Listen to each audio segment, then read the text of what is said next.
4th of July, everybody, and Tony here. I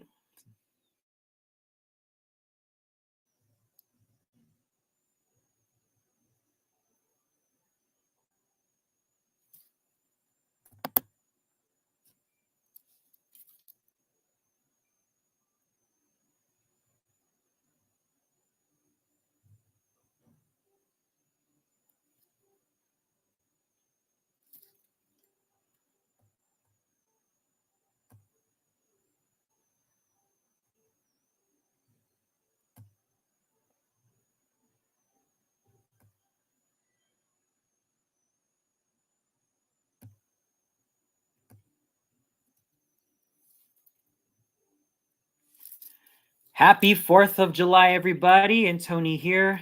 Yeah, I do apologize for the slight delay. There were some connection problems, and well, given the sort of wonky connection that we've been experiencing right now. But the most important thing is that I'm here. It's American Independence Day, 4th of July, and here I am to entertain you all and just to keep you all in good spirits. Yeah, I'm fully aware that the presidential debate of 2024, well, I've been hearing a lot about it. It's been kind of a shit show, if you ask me. Well, I'm sure that there are those who could freely disagree with me, and that's totally cool with me. So, which also brings me to another ground rule that I would love to keep establishing for my channel, let alone something that I've had to learn the hard way, considering how I used to be barely 4 years ago. Yes, I know. I used to be a Democrat, but nowadays I don't really subscribe to any party anymore. I don't subscribe to either the Democrats or the Republicans because I just think that the two-party system is a waste of time. It's, well, stupid, and it's reductive of what the United States is capable of.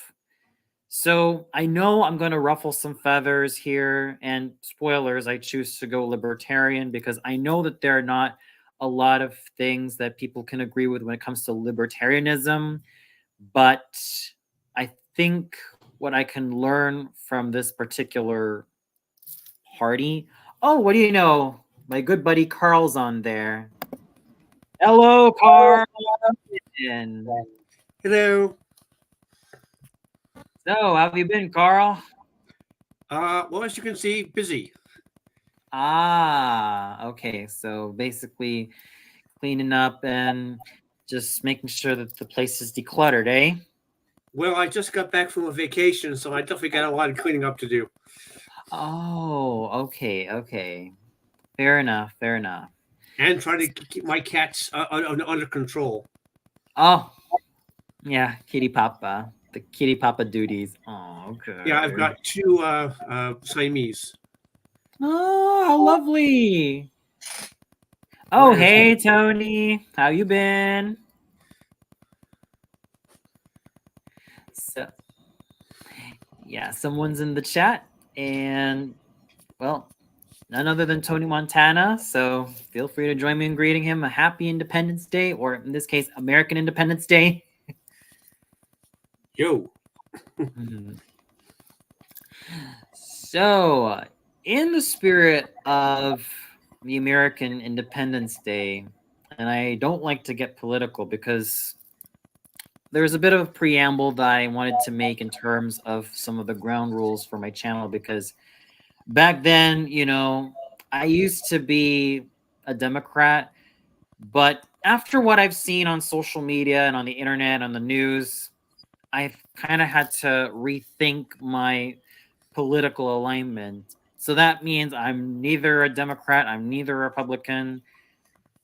I might as well just go independent and stick with being a libertarian. So I know it's going to ruffle some feathers, but it's kind of the only best way I should go because, man, the two-party system in the United States, it's annoying. I am not going to mince any words here. And the worst part about the debate, if you can call it that, is that you think that Biden is past his prime? I mean, so is Donald Trump. I mean, he is in his late 70s. I know how you feel. I know how you feel. So neither of them catch my eye in terms of this coming election. And I know I'm getting political. Because this is where I want to lay this ground rule of not being political on my channel. I've learned the hard way back in 2020. Okay. I was still being in that pro-Biden phase, but look what happened. Look what happened. This rise of wokeness, this rise of, what I like to call sort of a lack of accountability or lack of normal values. It drives me nuts. It drives me absolutely nuts. I don't know about you, but I'd like to give the floor to you, Carl. Well, I'm a Canadian, so I can't really speak about American politics. But I will say that, generally speaking, a law would be a good idea, with all the locks on our side. Because Americans can get kind of weird. Generally, I lean a bit more towards the Democrats in terms of the fact they've actually managed to get some stuff done, as opposed to the crazy man who seems to be inhaling way too much spray tan. Okay, fair enough. Well, I can certainly understand your desire to be more independent. Yeah. But none of us are actually going to be voting or even able to vote in the American election. So I guess we can be a little bit separated from it in terms that we hope that whoever wins doesn't immediately start, pushing buttons, Fair enough. It's just that I kind of had to go back to some of my experiences with, you guessed it, on Twitter. I mean, the more I look back at some of the people who've made such a huge hullabaloo about my brutally honest opinions about Kagome Higurashi and think that, you just because you hate her, you hate women. It kind of makes me realize just how much this woke ideology has been brainwashing people. Yeah. Unfortunately, people tend to be sort of a binary in their goals. I mean, you like this, you must hate this. You hate this, you must hate this thing to do, but you can't like both things at once. Yeah, and I think that's the big problem when it comes to internet discourse, because every time when I'm on Twitter or social media, I strive to engage in intellectual conversations. And I don't mean to sound pretentious or too haughty for my boots. I mean, you're looking at a guy who did not graduate from his bachelor's with a summa cum laude or a magna cum laude. Just a freaking plain cum laude. Or if you're going to put in the German system, a 2,0, or in the British system, upper second class honors. So just sort of standard then. Well, in terms of honors, because my grade in the German system is a 2,0. It's still a good grade, but 1,0 is like the best grade, followed by like a 1,3 and then a 1,7. 2,0 is in the same line as like a 1,7 and a 2,3. So at least the best part about it is that I'm still like somewhere in the safe side of being in the honors line. I don't know how you do it in Canada. I've also kind of researched about this with the grade conversion tool that I've used in my uni website. So I'm gonna check out Canada on how much my 2,0 GPA stacks up, because this is something, but it also depends from university to university. Um, by the way, Carl, did you ever go to university or did you mainly go to trade school? Well, I had what 1 year of college, just sort of the next stage up from my math, history, and English classes. Yes, yes, I know. Ah, Yeah, oh, cool. Oh, math- cool. Maria. Okay. So which college did you go to? I went to the college in nearby Medicine Hat. Uh-huh. So let Yes, me try.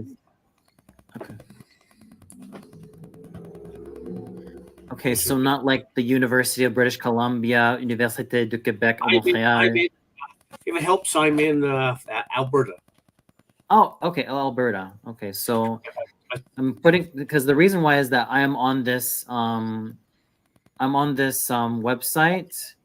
I'm just gonna, oh, sorry. Sorry, stop the camera for a while. I'm gonna like show it to you because this is what I've been doing to check out my like how my GPA has stacked with like other universities. So you said that you went to a college in Alberta, right? Yes, Okay, so Medicine Hat College. okay, fair enough. So this is what we've got right here. So I don't know if it's really oh, excuse me. I have to put in like a great like a oh shit. Okay, so B plus is a 1,8 in the German system. So that puts, wow. So right here, yeah, basically I graduate. So basically my my GPA in the German university puts me at like between a B plus and a B. So that's basically for other colleges and universities. So with the University of British Columbia, let's say I was to do this system right here. Yeah, 100 to 50 undergrad. Okay, now let's see right here, because it does vary from like grade to grade. So let's, ooh, that's a good one right there. Okay, so if I were to go to like if I were to attend to convert it to like the University of British Columbia, that would put me right at an A minus. That sounds pretty average, I would think. Yeah. Yeah, an like an A minus right there. So yeah, I have been a bit pedantic with how my final the grade that I received in my bachelor's was going to stack up in other countries, well, in Canada in your case. And I kind of realized that in some universities, like it averages to like an A minus, which I still think I still think is a good grade, you know. It is, yes. Yeah, A minus is pretty good. Yes. Yeah, A minus. I mean, I think it does A minus, and then some universities, like other colleges, would peg me in like somewhere between like a B plus and a B. So different strokes for different folks, I guess, when it comes to, you know, how certain GPAs stack up in certain colleges. I mean, that's fair enough. Yeah. Yeah. Whereas with I was due to do the Australian system, I'd be landing my 2,0 in the German university would actually land me in graduating with distinction. So I've actually had some people that I've talked to in Australia, and they said, your German grade, the fact that it like translated to distinction, that sounds really good." Yeah, because it kind of shows just how much I had to like push myself, because the reason why I've been obsessing with it is, for one thing, I did not have the best start in my first and second semesters in my like undergrad. You know, I started out rather mediocrely, and I almost thought that I could get away with just writing well and knowing some stuff, and but then there was like one exam that I was not particularly ready to write, and at the same time I was like catching up with the presentation with a colleague, and it kind of messed up my overall um exam. I barely passed that. Yeah, but I got incrementally better as the semesters rolled on. um I was initially hesitant to want to join the master's program in the winter semester, but you know, my flatmate told me, your grade is still in a decent standing, so just apply for it. And at the same time, write your BA thesis. And yes, it was rather crazy at the time writing my BA thesis and then like starting my master's and then handing in my BA thesis. It's like, oh my God, trying to keep it all in. Bloody insane. But Yes, thank God that I managed to graduate with an admittedly good grade amidst all indeed. the Yeah. shit that I went to. Yeah. We Yeah, I should be mean, glad that at least neither of us were in America, where you probably get a high grade if you can actually read. yeah. And I think that's something I've learned. Or depending on the teacher, you might get a bad grade if you prove you can read, because they don't like that very much down there. Oh, really? Yeah. Or research really hard. Hmm. Yes, very true. Yeah. Yes. Yeah, because I remember when I was, yeah. So, what course did you study in, by the way, Carl? It was English? well, I studied sort of the next level up, as it were, next grade up in English, mathematics, and history. Ah, Canadian history, but mostly, yeah.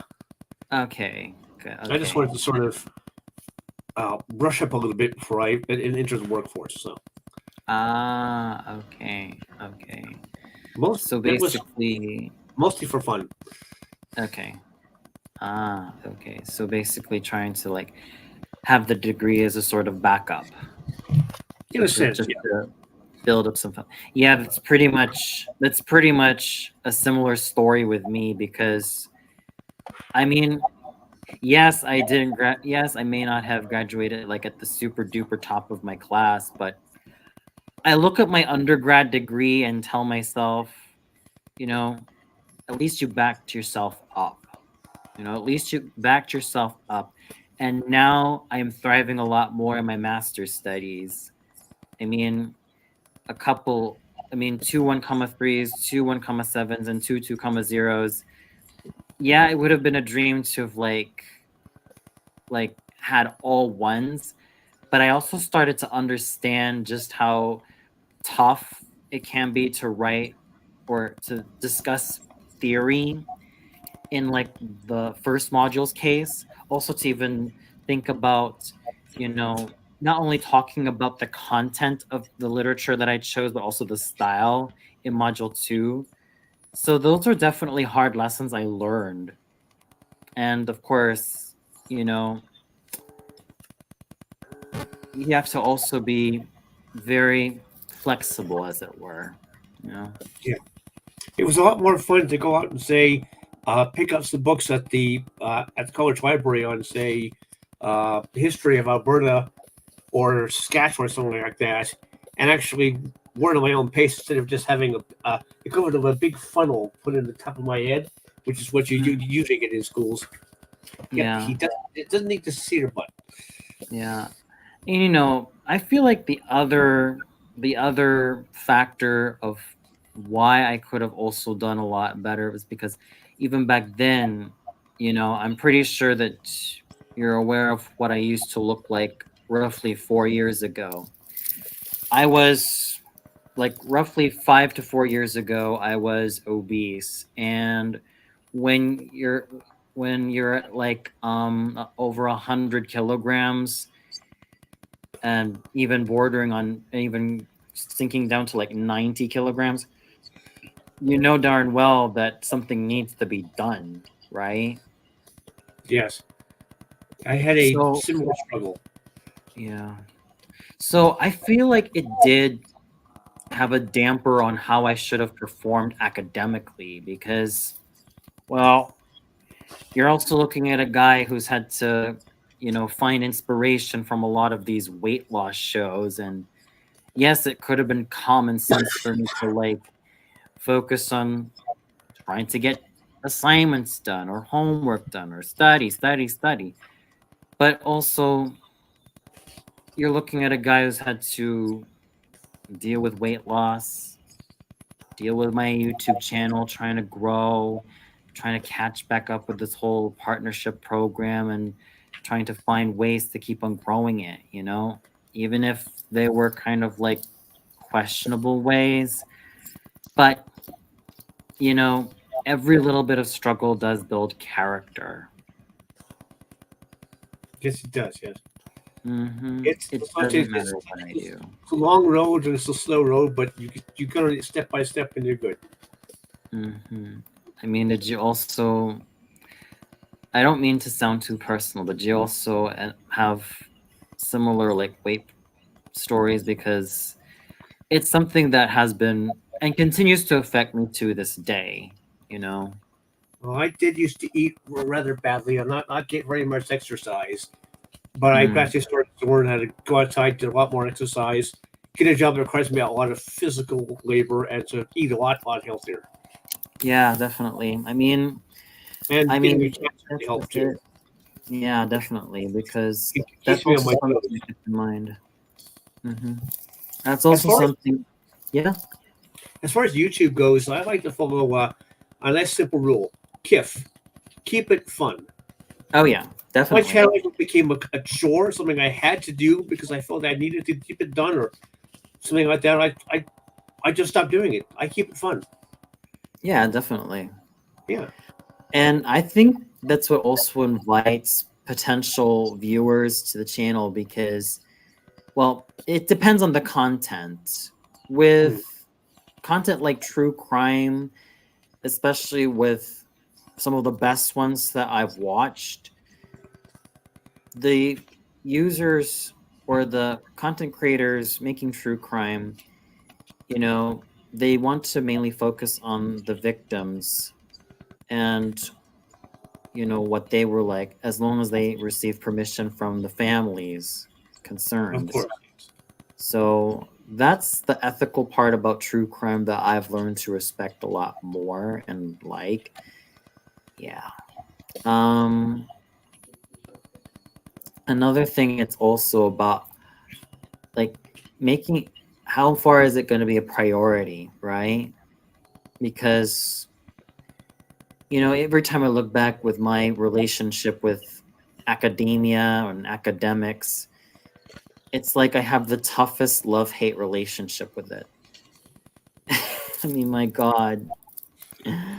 It's like some of the wounds that I have acquired from when I was in high school kind of came back to when I'm in university because those are sobering reminders of people who were not fully aware of their boundaries and thought that they could like push my buttons and make me feel like crap if I um, screwed up in something, like fudging up in a test, fudging up in a quiz, what have you. That is unfortunately universal, worldwide. There's assholes in Canada just like there's assholes in Germany and assholes in probably Australia. Hmm. Just about anywhere really. Yeah, I mean, at least the blessing of me graduating with honors from in high school was Well, it was sort of a sigh of relief for me, but also it was something I did not expect. But it's also something that I had to remember that, you know, I not only had a good chunk of my academics, but I also had extracurricular activities I ended up doing. I was also partaking Excuse me. in like stuff that I was passionate about, like the performing arts. I was singing, I was acting, I was part of the string ensemble, and all of that while trying to make sure that I was the class Boy Scout, the class nice guy, the class, sweetie, trying to get along with everybody, trying to be everybody's friend. Hmm. What I should have learned back then was it's not always going to get you everywhere. I think in hindsight, trying to be everybody's best, trying to be everybody's friend, and it has its limits, especially when you're a teenager, right? Hmm. I Very true. mean, Yes. yeah. That's something I unfortunately learned the hard way when I was like 15, 16, 17, 18 years old, especially 17, because although, marginally it was a much better time for me, it was almost like the time where I almost made it to acquiring a 90% average. But it was like a lot of things happening, you know, trying to be everybody's friend, trying to make sure that I keep a good reputation. I mean, there was something good that came out of it. Even when I was thrown in the deep end with army training, I freaking hated being the platoon sergeant. I didn't even know what the hell I was doing, like 90% of the time. But something great that came out of it was that I graduated with honors. I graduated with a whole bunch of medals. So I was damn happy. I've always felt that the point of a general was to tell lieutenants what to do, and the point of a lieutenant was to tell sergeants what to do. The point of a sergeant was to tell privates what to do. You know, Please. you you know. Well, basically, I like this. Lieutenant, we need a trench. Very good, sir. Fair Sergeant, enough. take a trench. Right. Private, take a trench. Oh man. I guess these days as a grown up, as a 32-year-old man, sometimes I just have to laugh at some of these experiences. By the way, hi Goddesso. How you doing? Yeah, I mean these days as a 32-year-old man, sometimes I just have to laugh at some of these experiences because I kind of realize just how incredible it is to know that some of the colleagues I used to have were not really that fantastic of people, but it's what it is. True, You very can't true. always control them. You just have to really control yourself as a person. That's very true. Well, when you get to be my age of 56, you'll find you need to laugh a lot more. Fair enough. Fair enough. I mean, especially with what's going on, especially in the United States. I mean, but then again, what about Canada? How are things there? Things could be a little weird sometimes. Overall, we're not too bad. Part of Hmm. our thing is we don't have like a set official leader. There's a prime minister, but they're only elected when their party gets elected. They have a set term, and they can even swap out their leader. Hmm. So we don't have Whoa. like the grand poobah, as it were, in Canada. We just have the current prime minister who could be voted out at practically any time if there's a schism in their party, or if their party gets voted Hmm. out in general, so that sort of thing. Yeah. Right. Yeah, because I know that there are some people who do not like Justin Trudeau. I mean, some people criticize him for being a bit of a nepo baby. Some people Well, criticize him for being. if you really want to get an interesting idea of how a person could be regarded as a prime minister, check out his dad, Yeah. Pierre Trudeau. There's a Yeah. history and a half for you there. Right. If he was prime minister when I was just a teenager, so they're going to find things like the good and the bad and the middle and just really weird stuff. Oh, exactly. Exactly. So some people Mm. feel that Justin isn't quite suitable for the job because of who his dad was. Some think he's good for the job because of who his dad was. Some think he's just doing his own thing. It just gets really strange. So Canada isn't perfect, but we haven't actually started any wars, so that's a plus. Mhm. Well, since we became, an independent country anyway. Mhm. Mhm. When we were officially part of the British Commonwealth, we didn't really have a lot of say in the matter, but we've generally tried to keep ourselves relatively stable and Yeah. fairly independent overall, and we don't have quite the same amount of how should I put this personal issues that America often seems to have, or a variety of other places for that matter. Yeah. I know that the biggest drawback, one of the biggest drawbacks is like the high cost of living. You can get a little pricey up here, yeah, that's true enough. For Mm. example, I live in Alberta, and that's considered to be a very religious area. But you're going to find a lot less religious crazy people, unless people get violent, than you would stand down, say, in a red state in the United States. Like People Alabama or Texas. and that sort of, and Kentucky and that sort of places. Fair enough. Yeah, I mean, generally speaking, if people would say, "Oh, if you don't read the Bible, oh, well, yeah, that's a shame," as opposed to down in the States where they probably just grab for the nearest gun. Yeah. I mean, they'd go completely nuts. They go more nuts, I think, too. Happy 4th of July to you, Dad. Oh, that's nice. Oh, yeah. And by the way, gotta so favorite American actor. That's a really tough one. Okay, but since I'm an old school fan, I'm probably well, for women, it's a tie between Betty Davis and Joan Crawford. For men, um, I'd go with Clark Gable. Hmm? I'd even go. I'm trying to think of some super duper old school ones. Marlon Brando, yeah. I'm also gonna stick with Marlon Brando.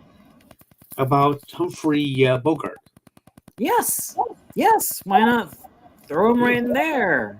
Yeah. By Colonel the way, Bow, thank you. Yeah. Andy By the way, Lamar. yeah, definitely. Oh, by the way, Dad, thank you so much. Hugs and love to you too. It's so nice to have your family get involved in your show. Yeah, that's true. I mean, it's great. I mean, we've had our ups and downs, but I think the ultimate reminder is that we're at least there's a sense of togetherness, and that's the best thing I can never take for granted anymore. Yes. Hold on to that. Hold on to that connection. Yeah, definitely. Sooner or later, they won't be around anymore. You need to focus on what you have before you become a person sitting in a house full of boxes with a crazy cat in your lap. Yes. Oh, by the way, yeah, thanks so much, Rogue Agent. I totally understand where you're coming from. That's totally cool too.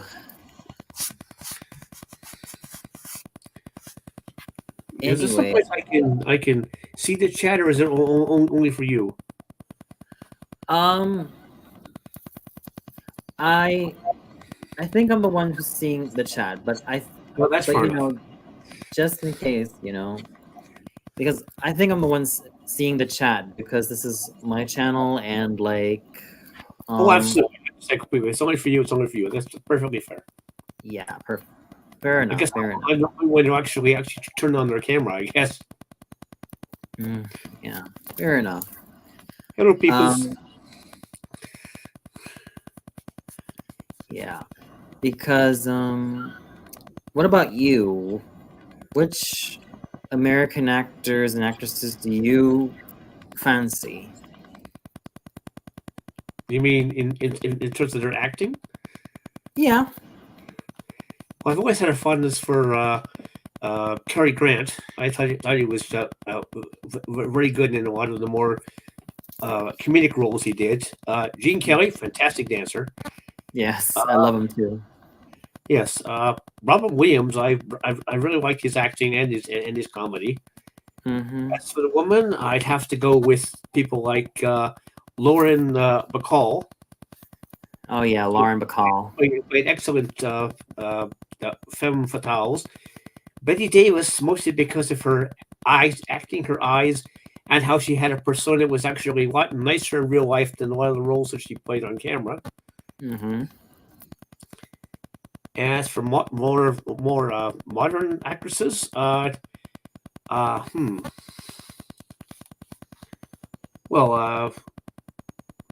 Carrie Fisher. That was my first. Mm-hmm. I find Right. Brie Larson to be quite good. I really enjoyed her as Captain Marvel. Mm-hmm. Overall, I don't really have a particular favorite. If my girlfriend was here, she'd be gushing over Mark Strong. Right. Yeah, she's very much a fan of his. Well, I'm also gonna squeeze in some martial arts stars. The ones that I like, or the one that I really like the most is, or the ones I really like the most are Cynthia Rothrock and Mark Dacascos. Mm-hmm. They made the best choices of film role in terms of actual plot, but they are definitely very physically fit. That's for sure. And I'm going to Absolutely. go for Jackie Chan. I always loved his stuff. I understand why he eventually retired. I mean, he broke a lot of bones, but it was always a lot of fun to watch him. Yeah. Yeah. I mean, I think that's really the price you pay for being a stuntman, because you have to be physically ready and physically well conditioned. Well, in excellent physical condition, because my God, all those leaps and superhuman feats. Oh my God! It If you're not careful, your body's gonna get fudged over. Yeah, I think towards the end when he finally retired, after he probably felt he was getting a bit older, and his body wasn't able to do quite as much as he could, but he went out reasonably well towards the end there, and now he's just focusing, I believe, on training other people. Mm-hmm. Yeah. The master trained the student, and the students is now master training other students. So I'm really glad that he's using his position to train the new blood of stunt people. I'm Yes. really glad that he's using his position, because, well, that's actually a great way to continue the legacy and to continue the narrative. Yes. The legacy Have- of Buster Keaton shall live on. Yeah. Oh, definitely. Oh, that's, No doubt that's about another good old actor, Buster Keaton. Oh, yeah. His stunts were insane. It was an old one where he and his wife were trying to move a house across some railroad tracks. At one point, the entire front of the house came down, and he was standing right where the space where the window was, and bam, down it came. If he'd been an inch too off to the side, he would have broken his arm. Just right. Right. Fair enough. Yeah, Buster Keaton is yet another thespian I do enjoy as well. I'm also trying to. Oh man. I mean, although she's not technically American, I mean, she was born in the United Kingdom. I really love Haley Mills. Oh yes, I remember The her from original Parent Trap. the old Disney films. That's right. Yeah, the old Disney films. Yeah. I should do the Parent Trap on my show sometime. Mm-hmm. Did you know that the Parent Trap was based on, I think a German-speaking book? Like I don't know if it's from Germany or from Austria. It's called Das doppelte Löckchen. I did not know that, but I'll see if I can if I can get some information on that. Yeah, what's so interesting about The Parent Trap was that this was based on, hang on, yeah, das doppelte Lottchen, because this was based on like a children's book. This was based on a children's book written by, yeah. Oh, this is German. This is German. Erich Kästner. And this whole idea of, you know, identical twin sisters who have like different parents, or like one dad for the one girl and then another, the When it's mom for long, the yeah. other girl, and then they end up together by like a chance encounter in a summer camp. That's been, because I didn't realize that. I remember when I was young that my first experience with Parent Trap was the Haley Mills movie. Um, with yeah, Haley Mills playing both Sharon and Susan. And being a millennial, the Parent Trap remake from 1998 was really the first um like intimate, as it were, um experience I had with this whole franchise, especially with Lindsay Lohan in her charmingly glorious prime. Before things started to go downhill a bit, I'm afraid. Yeah. Yeah. It's a classic story which can be retold many times, Mm-hmm. Yeah. Um and in in English many. it's also known as Lisa and Lottie, but the German title is Das doppelte Lottchen. So this was like adapted in the United States as The Parent Trap in 1961, and then the 1998 remake with Lindsay Lohan. So I think there was also an official that was Disney it. TV movie where I think Haley came back as an adult, and their twins' daughters were trying to get them back together with their own parents, kind of deal. Yeah, there was the Parent Trap movie. So the sequel that had, well, the sequel that basically had two girls, like one of them was Mary, and she was the daughter of, oh, I forgot which, I because I know that there was a sequel. There was a sequel to The Parent Trap that was released in the 80s. So I'm gonna have to scroll down. Here it is. It was a that came out in 1986. So here it is. Sharon is married to, yeah, this is the film where Sharon was a divorcee, and she has a daughter, Nikki Ferris, and she has her best friend that she has a friend that she makes in her new school, Mary. And both Nikki and Mary are like trying to get their respective parents together. Like Mary, played by the late Bridget Anderson, she's trying to get her dad, Bill, hooked up with Sharon, and with the goal that they will be stepsisters. And an interesting twist in the idea. Excuse me. The idea is so universal. I was surprised that Shakespeare never did anything like it. Yeah. The reason why I have to bring up Bridget Anderson is because, well, she was only 21 when she passed away back in 1997. I mean, she was just 2 months shy of her 22nd birthday. She was still a baby. Yeah, unfortunately, it was a heroin overdose, Yeah, which is a shame, really. Yeah, which is a shame, really, because she started acting in like the late 1970s. She had her start in the 1980s, went on from there. And after that, yeah, her last film work was in 1987. And by the time that Bridget Anderson became a teenager, apparently she had difficulty finding work as an actress. Yeah, sometimes child actors can really hit some really bad spots, like Shirley Temple. She was used and abused by her parents and the industry and stuff like that. So I'm glad that she ultimately got out of it and lived a relatively long and happy life.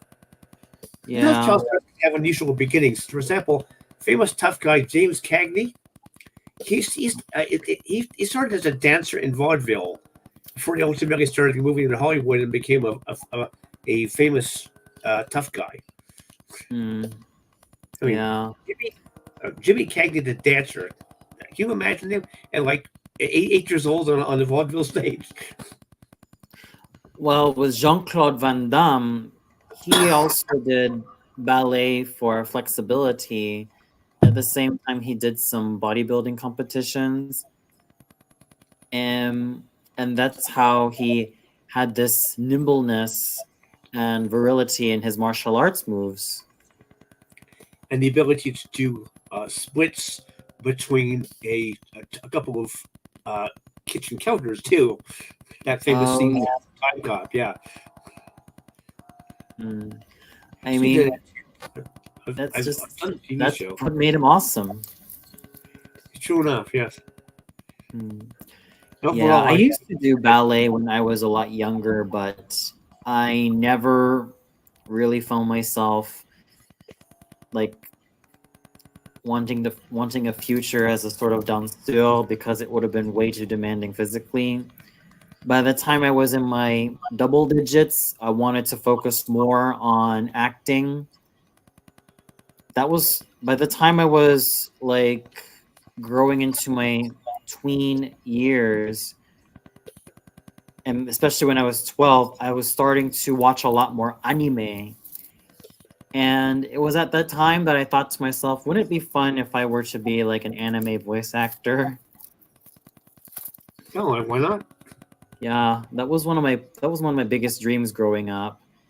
And um not to mention acting and singing. So by the time I was in high school, I was constantly having a go at wanting to be in all of these performing arts activities. I wanted to sing, I wanted to act, I wanted to dance. I wasn't Mr. Athlete, I wasn't a basketball player. I did try soccer once or a couple of times, but yeah.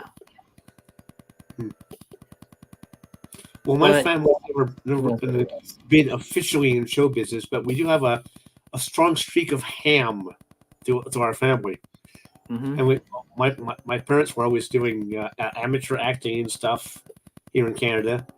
And Right. my brother actually met his wife when he was doing a comedy show called The Fringe, which goes through Canada once a year kind of deal. Ah, And that's how they met. And they have two daughters. One is 21 and one is 19 now. So wow.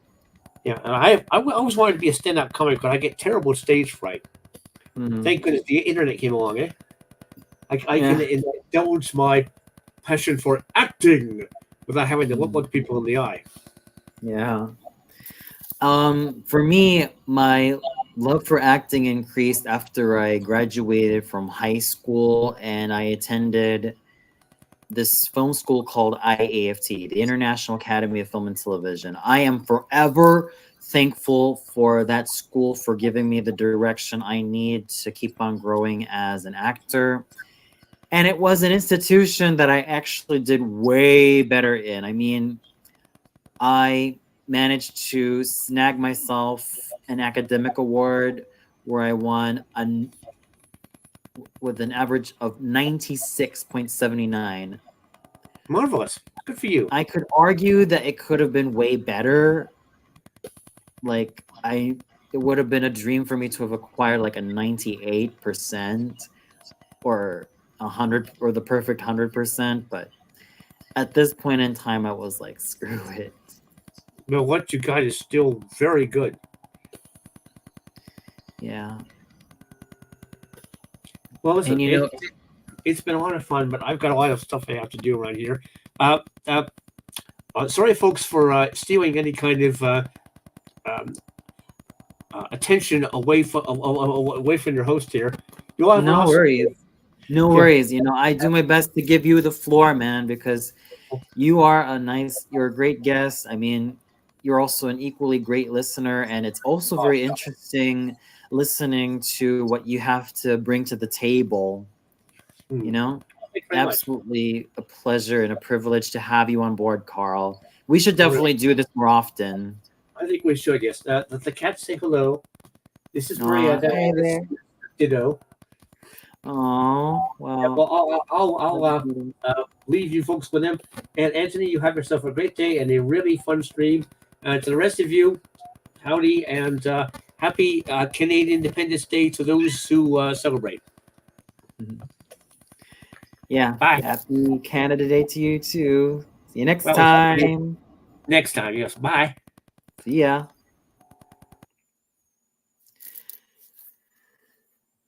So that was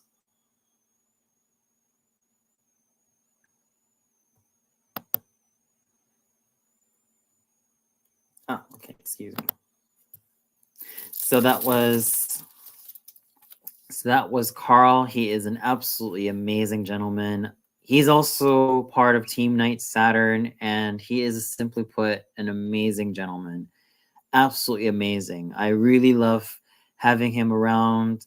He's like our wise uncle, wise and caring uncle, and very charismatic uncle at that. I'm totally blessed to have him on board. And I really love his takes on certain media installments.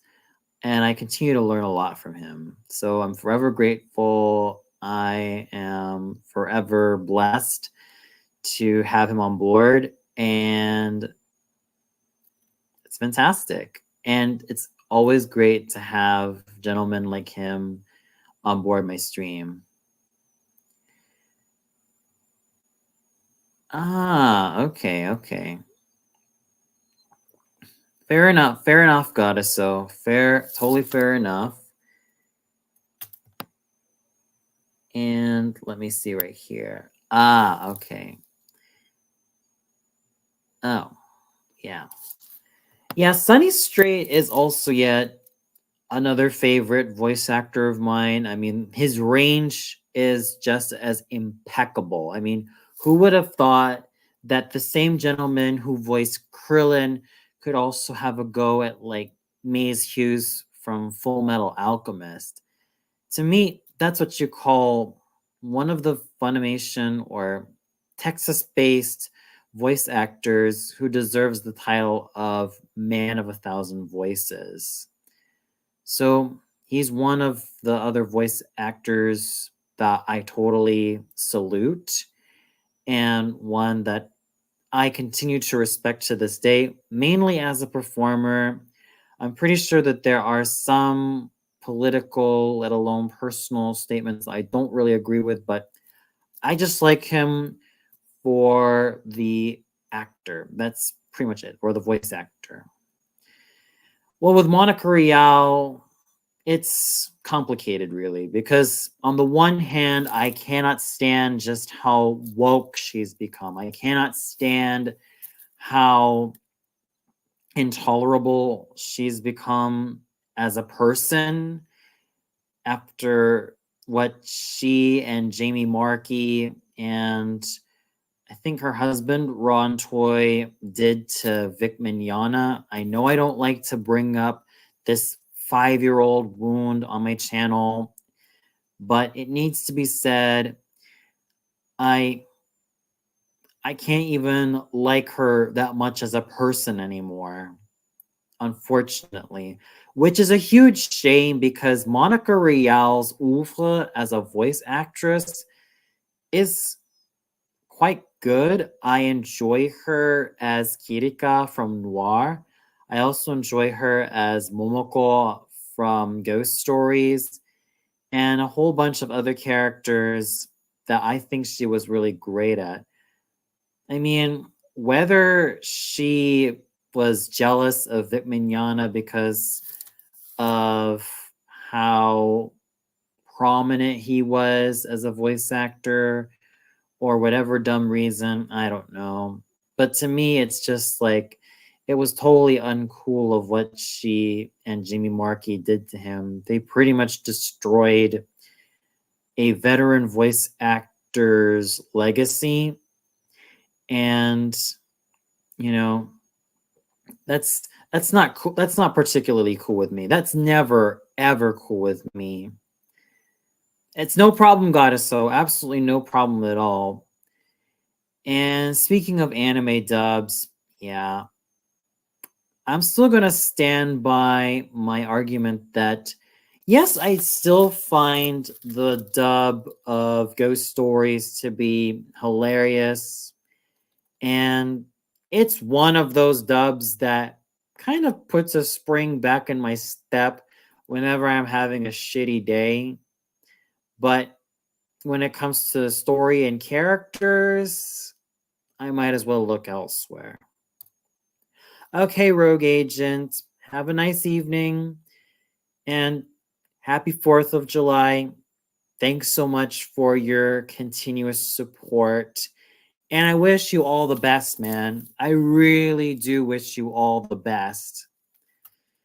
So, Ghost Stories may not have the greatest track record when it comes to legitimately great voice acting work in the dub, but I can still cherish it for being hilarious in its own special way, and at least for giving me some yucks here and there. That would be pretty interesting, Goddess. So, I mean, Yakko messing with Maze Hughes and playing pranks on him, that would be quite fun in a weird way. Although I'm pretty sure that Rob Paulson might have done some anime as well, but I mainly knew Rob Paulson in a lot of Western animation. I don't know if he's ever done anime. I highly doubt that he's ever done some anime because voice actors like Rob Paulson, Jeff Glenn Bennett, Patrick Warburton, Kath Soucie, E.G. Daly, most of them have done Western animation because, well, a good chunk of them are based in LA. And I think most of the stuff that gets produced on there, I would say, is LA based. So it's a bit sort of depending on like the company that releases all the stuff and licenses for sure. Although I will say this about Bang Zoom Entertainment, I would say that this is one of the finest ones that we've been having today. Same goes with NYAV Post. So when it comes to anime dubbing studios, I still like, and anime licensing studios, I still like. I would still go with Bang Zoom Entertainment and NYAV Post. Funimation, well, my love affair with Funimation ended up going down the drain in like the mid 2010s. It started to also go down further in the drain, especially in 2019. I mean, seriously, the can of worms that happened in Funimation, oh boy, like they cannot be lived down at all. it's a bit rough of what happened to Ilyich Guardiola. I don't know what the heck he's doing for work anymore. I think he seems to sort of live, you know, a sort of life outside the big screen on social media. Yako Warner met Goro Sensei. Oh, there's gonna be shenanigans happening there. There are gonna be a lot of shenanigans. Yako say hello, nurse to Gracia Hughes. Potentially, he might say that because, well, Gracia Hughes, well, she is the wife of a prominent and charismatic soldier, so I could see him have a go at Gracia Hughes, although Maze will be completely annoyed at Yako's antics. That is for sure. But going back to that, and the whole Scott Freeman rubbish that happened in 2015, oh my god. Let's just say that he possessed some questionable, well, excuse me, I don't want to trivialize it. He possessed some disgusting crap material that involved minors, and that's not cool with me. I think he should have been locked up for life. He should never have gotten any sort of parole, because where I come from, if you possess material with children in extremely compromising situations and in sexual situations, listen, I could say that. If you possess, any material that has children in sexual situations and extremely compromising situations, you deserve to be locked up for life without any possibility of parole. That's my stance on these type of people who possess CP, if you know what I mean. Because I'm totally against that. These people deserve to be locked the hell up and never see the light of day again. The same thing I would go to the creepazoids on Nickelodeon or in any other show, in any other field of show business that abuse children. Those bastards should be locked the hell up. Well, that's pretty interesting, Goddess Soul, but my stance on AI is this. No way. No AI allowed. I prefer to do things by hand. I prefer to do things using whatever is going on right here to like emit with these things here on paper with material and with a certain amount of precision. That's how I run things in my lecture hall. And I choose to run it that way, ladies and gentlemen. No way am I ever going to allow AI to encroach on any of the work that I've been doing thus far. No way. I got a lot in here that I want to write, that I want to draw, that I want to emit, and I choose to commit to that. I don't care what it is, whether it's in my academics or whether it's in my content creation. I refuse to use AI for anything. AI just, it just depletes any sort of individuality. It depletes your self-worth. Why use it? Why even bother with AI? I don't get this stupid, I don't even get this foolish sensation with it. What's up, LBT? Happy Independence Day. You're welcome to join my stream.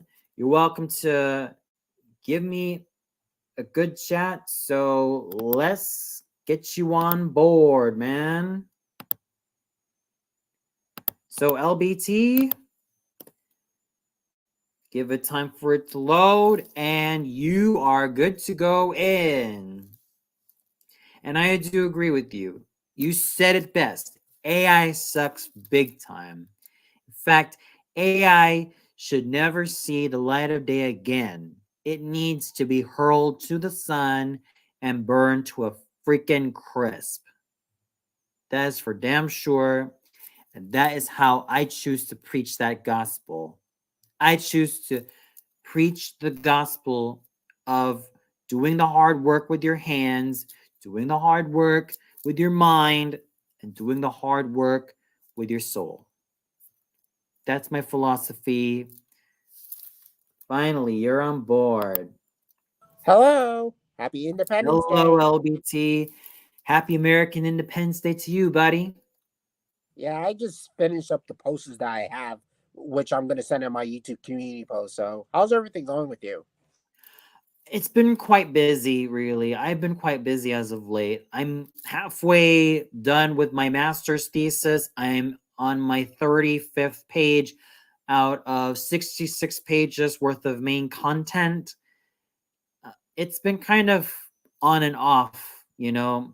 There are times where I had to take a bit of a break so that I won't overwork myself, because if I just end up being way too, oh, I gotta get through this thesis, oh, I gotta get through this, then of course, whilst it is great to stay on board with it, there are moments where I need to take a bit of a break because I got a lot going on in here. I mean, I want to talk about like my Inu Aya family, like Inu Aya, if you're not aware, it's the pairing between Inuyasha and Ayame. So the vision I have for them is like a power couple specializing in combat styles. I mean, the direction I was going with for Inuyasha is that he specializes in ancient Greek wrestling.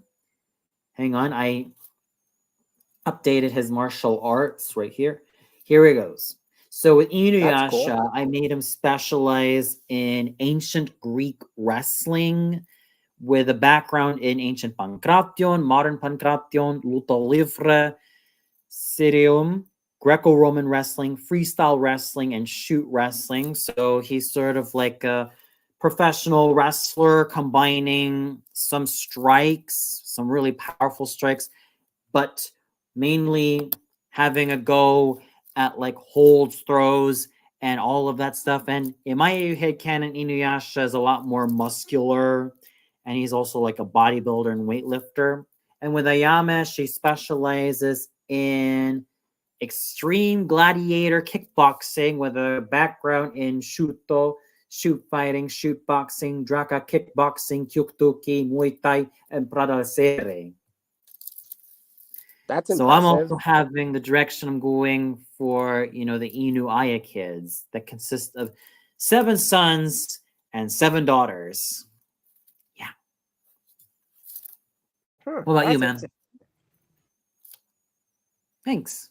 How about you? a nice accent that you got there, man. With all these other accents that you said, they're kind of cool. Because Sireum it is from Korea. It's a Korean style of wrestling where you got 2 wrestlers in the sand pit. Luta Livre, it's from Brazil.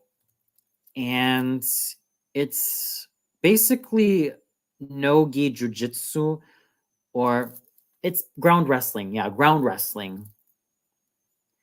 And Pancration, it's essentially the predecessor of the modern MMA, but unlike how people romanticize it to be like a sort of blood sport, it also has its rules.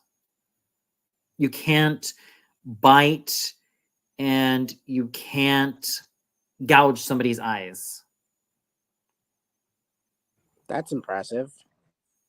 It's an ancient Greek martial art, so it's sort of something that I've learned.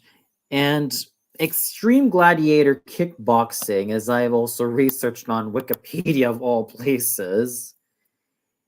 And it also involves, it's a style of kickboxing that combines Muay Thai, boxing, kickboxing, Sancho or Sanda, judo, wrestling, Brazilian Jiu-Jitsu, and mixed martial arts.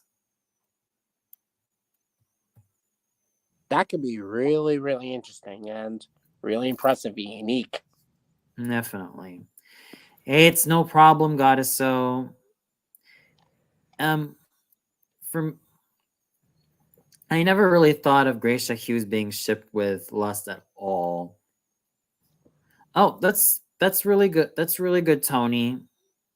But Yep. I'm really Life sorry. finds a way. Yeah, I'm really sorry to hear that too, Tony. So, may Zoe rest in peace. Yeah, pretty sad. That's Yeah, exactly what happened to one of the actors who was in the Hunger Games. Yeah, I also heard that he passed away, which kind of Donald hurted me. Sutherland. Yeah, Yeah, that one of the actors from the Hunger Game franchise this year. yeah. He was only in his 80s. Yeah, just like that. I mean, he was almost about to approach his 90s. I mean, when you look at Betty White, she was almost about to approach 100, but before she could celebrate the big 100, she passed away. Now that's kind of sad. Yeah. But to her credit, she led such an exciting legacy. And, you know, outside all that, Dick Van Dyke, I mean, he is 98 years old and he's still alive and well. It's blooming incredible. Mm-hmm. That's exactly what happened to the other actors, like John Goodman, some other actors that are like older. They're still okay. They're still living. Yeah, definitely. And not to mention, I have to watch Monsters at Work season 2 on the Disney Plus. Oh, okay. Okay. Well, I don't really have Disney Plus at all. Oh, and not to mention, I also got myself a dinosaur figure. Ooh, Like this guy, the Packy Oh, now that is cool, man. That is totally Mhm. cool. I got it from a friend of mine. No.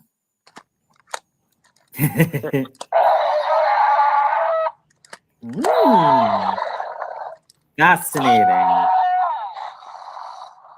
Bingo.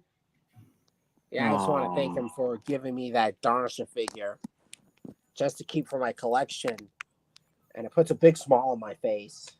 Sure does. No doubt about it, LBT. Mm-hmm. Yep. Yeah. Highly doubt about that on top. Mm. And other than that, I've been working on those music videos I've recently done, like doing tributes for the upcoming Walking with Dinosaur series, which is on 2025, as well as Mhm. the new Jurassic Media. And I'm not sure if 2025 is going to bring back the Power Rangers just for some dino related stuff. Right. Not sure, but I'll find out for sure. Fair enough. Fair enough. Well, I mean, I'd like to think of this stream as a sort of antidote from the crazy presidential debate that happened. I mean, seriously, Trump versus Biden again? Are you kidding me? Like, I think it's getting old. Yeah.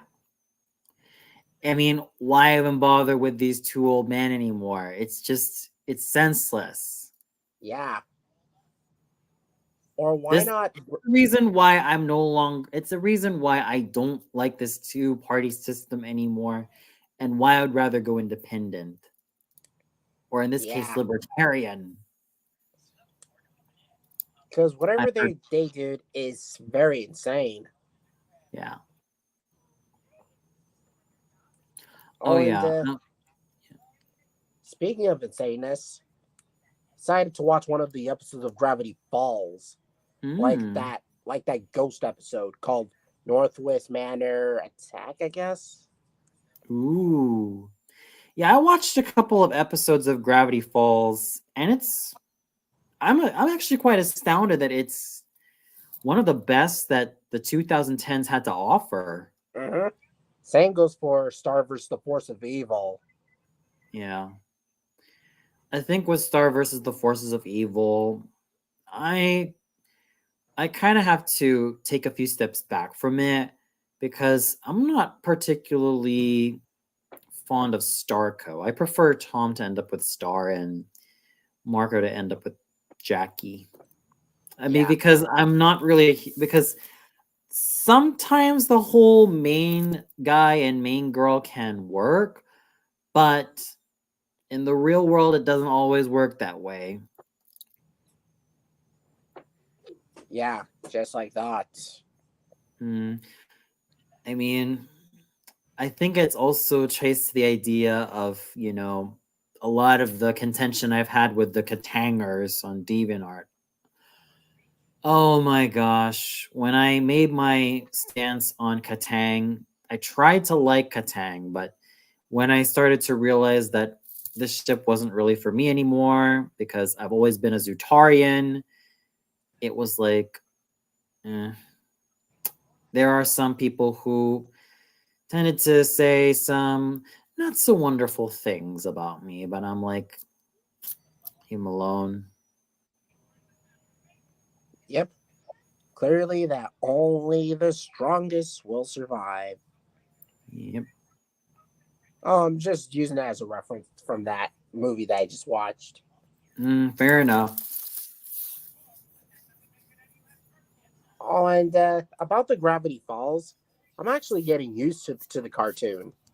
Mm, Not only that it has like dinosaur like things in there, but it also has like cool characters and their designs and all that, which I actually appreciate what they're going for, and that's just about it.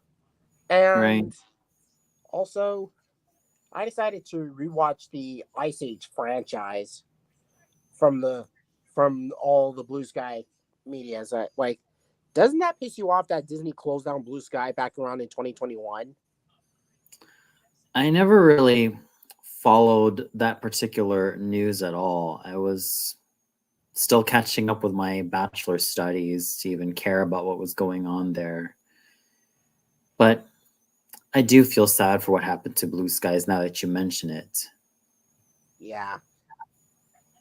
After the Ice Age films, Robots, Epic, Ferdinand, Rio 2, etc. Mm, yeah. I mean, I know that those films targeted a much younger audience, and I'm not really part of that target audience, but they had its followers, its massive followers, and I do respect them. Mm-hmm. Mhm. I could see Mushu from Mulan also being a shapeshifter. That would have been cool. I mean, a shape-shifting dragon. Oh, that would have been really interesting. Oh, cool. That could be really interesting. Hmm. Yeah, I do understand where you're coming from, Goddess. So, Gravity Falls, well, it was more than just Goosebumps, but also of a little bit of Twin Peaks. Yes, Twin Peaks. Speaking of Twin Peaks, there was also Scooby Doo Mystery Incorporated. I did not expect it to be that great because by the time the late 2000s rolled around, I was already burnt out with Scooby Doo. So, Scooby Doo Mysteries Incorporated was a bit of a breath of fresh air, although, no, at this point in time, I've been rather burnt out with the Scooby Doo franchise as a whole. Oh, yeah. I You are only watch looking at a some of their guy who animated has movies or enjoyed some the TV shows, I absolute guess. hell out of Scooby Doo when I was like at earliest 8 years old, at the latest 10, and I loved watching it. I didn't care which one. Scooby-Doo, Where Are You? Scooby-Doo movies. The new Scooby-Doo Not to mention the show. crossovers with Batman and Robin. Definitely. Definitely, man. Definitely. So those were definitely interesting experiences that I had with that.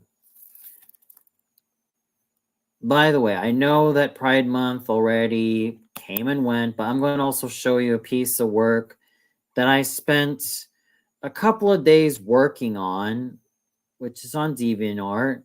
This is the only one I worked for the month of June. So here we go. Yep. My precious OT3 for life. Oh my barnacles. You did that? Yep, I did it. Holy cow, that looks amazing. Yeah.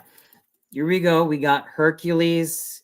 He's like 53 here. Hercules And and Tarzan's in the right. yes. And then that's Basuli. Holy cow, that looks amazing. So you Yeah. did all these Disney characters in your art style. Yep. That's impressive. Yeah. Basically, my AU headcanon is this. Both Basuli and Tarzan are brothers, right? Because Odd. yeah, both Basuli and Tarzan are brothers, and in my AU headcanon, Tarzan is raised by Chief Kiwazi, and he also has George of the Jungle and Mowgli as his brother as well. Eldest brother for George's case and youngest brother for Mowgli's case. So they're both in love with Hercules. And instead of fighting over him, they agree that both brothers will have this sort They're of basically like a trio. they'll have this sort of intimate moment with their favorite Greek demigod or favorite Greek muscle god. Yeah, kind of reminds me of Ice Age, where a mammoth, a sloth, and a smilodont. Yeah, it's like Ice Age, but with Disney Mm. characters, Oh, human right. Disney characters.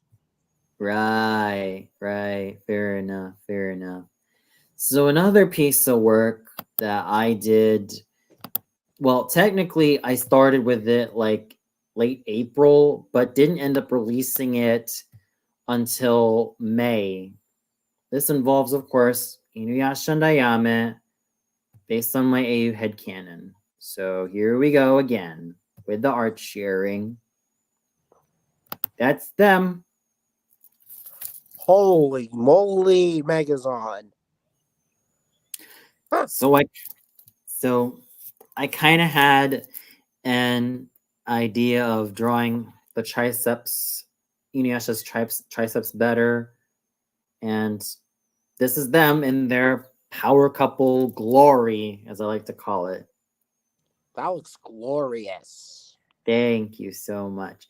And I'll show you more from my gallery. Because throughout Inu month, as I like to call it, I've been trying to find ways to like develop.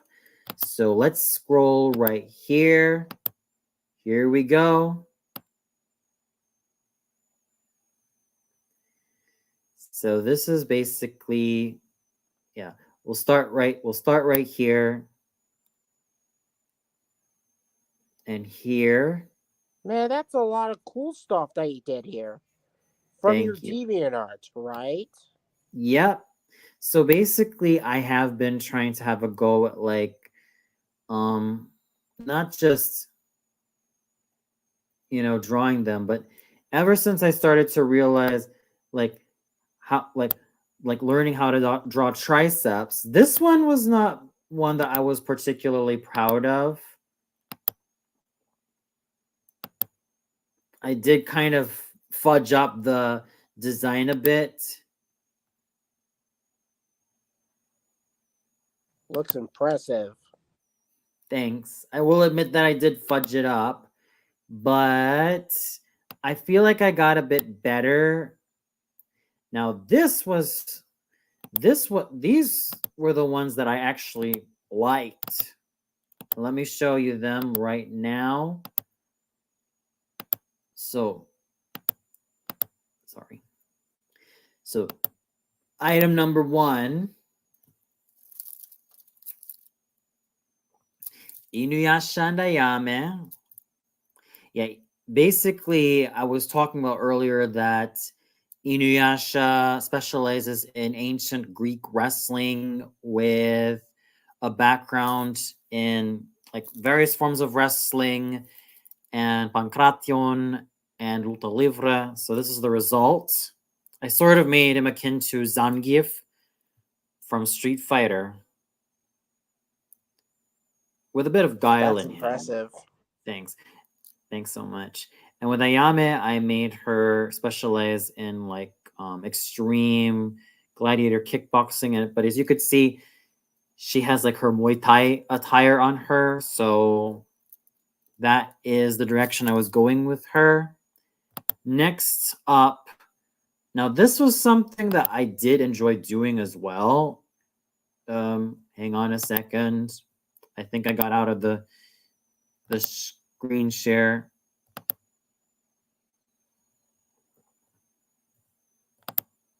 Hang on. There it is. Yeah. That looks This nice. this is another one that I particularly love as well. I did fudge up a bit with the leg, Inuyasha's legs, but other than that, it still drives home the message that these two are an amazingly strong power couple. The next one is one that I was actually quite proud of. I was probably a little bit more proud of this time around. Yep. That great muscle wall right there. It looks impressive, man. Thanks. I mean, I spent nearly the majority of April starting off with my master's thesis and basically feeling like I was the only one doing or partaking in Inu Aya month that April. Other than that, at least it was still fun. I hope to continue doing this more often.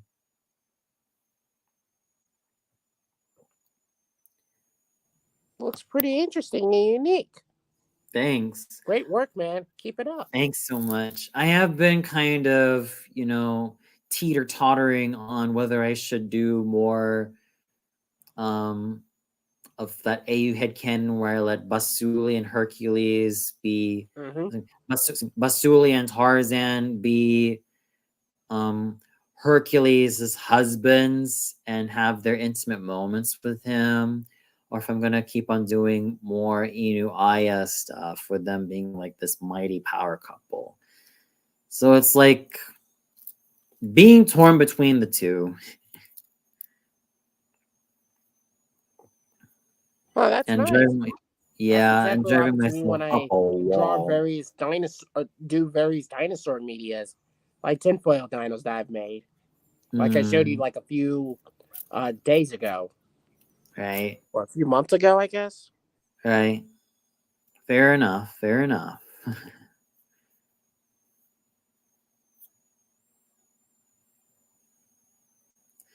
Yeah.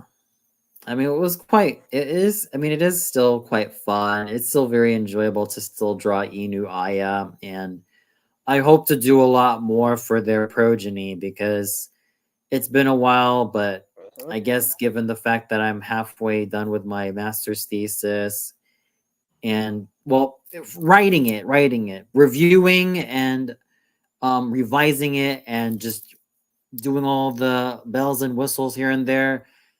Oh boy, that's gonna be a little bit tougher, But Yeah. I'm doing these streams A lot of because things going on here. I'm doing these streams because I want to still make sure that my channel continues to grow, and I'm thankful for you for being supportive of my content. I'm very utterly grateful for your presence on my channel, man. I'm really, really thankful. Well, anyways, I think I gotta get going. I think I need to post up these things on my community posts. No problem, man. But it is kind of nice after all. Seeing you in a while and all that. Mm-hmm. Well then, Definitely. happy It's Independence been Day. wonderful. Happy American Independence Day to you, dude. See you No next problem. time. And Yeah, so a lot has been going on the past couple of months.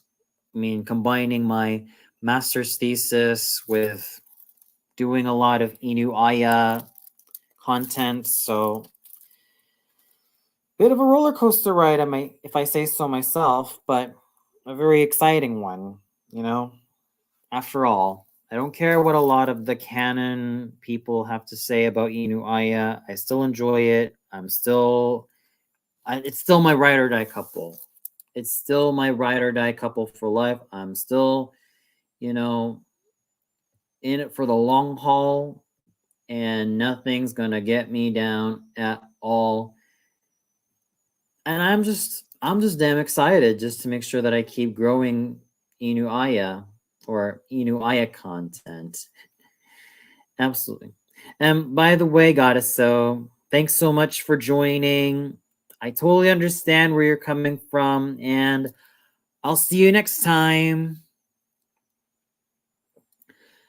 So, another thing, diverging from a lot of the stuff that I've been going through and a lot of the recent that was going on in the United States. You know, one of the many things I do miss that I feel that today's kids will probably never experience are Saturday morning cartoons. Oh my God. You know, I really miss those times when Saturday morning cartoons just showed up on our TV screens and we would just like have something to eat for breakfast while we're glued to the TV. And then we would see a lot of these nice shows on any of those blocks.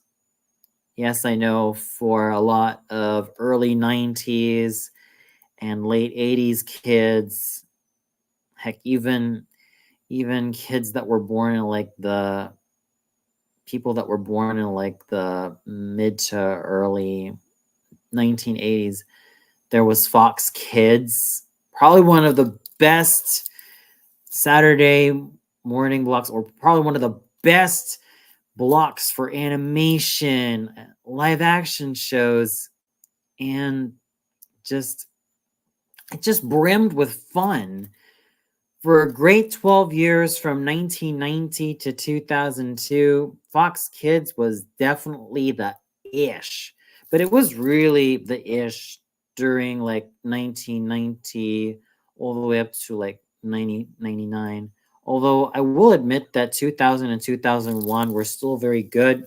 2002, well, I guess it kind of shows you one thing, that all good things must come to an end, and it was replaced by the Fox box. So at least with Fox Kids, we can be forever grateful that the Power Rangers franchise came to be, and that Mighty Morphin, well, all 3 seasons of Mighty Morphin became quite the mega hit, and for a great reason. And yeah, say what you will about Haim Saban being being a rather questionable businessman and a lot of his beliefs, but I still believe that he made such an enduring franchise happen, and who better to also have someone on board like, you know, Jason David Frank. He will be missed. He will definitely be missed, and he had that long-lasting legacy of being one of the longest staying Power Rangers actors to ever grace the small screen. So, yeah, Fox Kids, definitely one of the greatest Saturday morning blocks or kids blocks of all time. I still kind of remember, oh yes, and also Disney's One Saturday Morning. Oh yeah, definitely another legendary block where kids can absolutely enjoy the heck out of shows like The Weekenders and Pepper Ann and all those great shows that managed to be so nostalgic and so, well, I wouldn't just want to say nostalgic, but they were enjoyable. They were absolutely enjoyable shows. They brought a huge smile on my faces. And of course, probably to a lot of people's faces growing up, because those are shows that could never be replicated. Those were shows that could never be questioned. And shows that good viewers growing up managed to have a laugh at, have a smile at, and just have a ball all the way through. Yeah, I totally understand where you're coming from, Tony. I know that the passing of a loved one, especially that of a pet, is a sad one.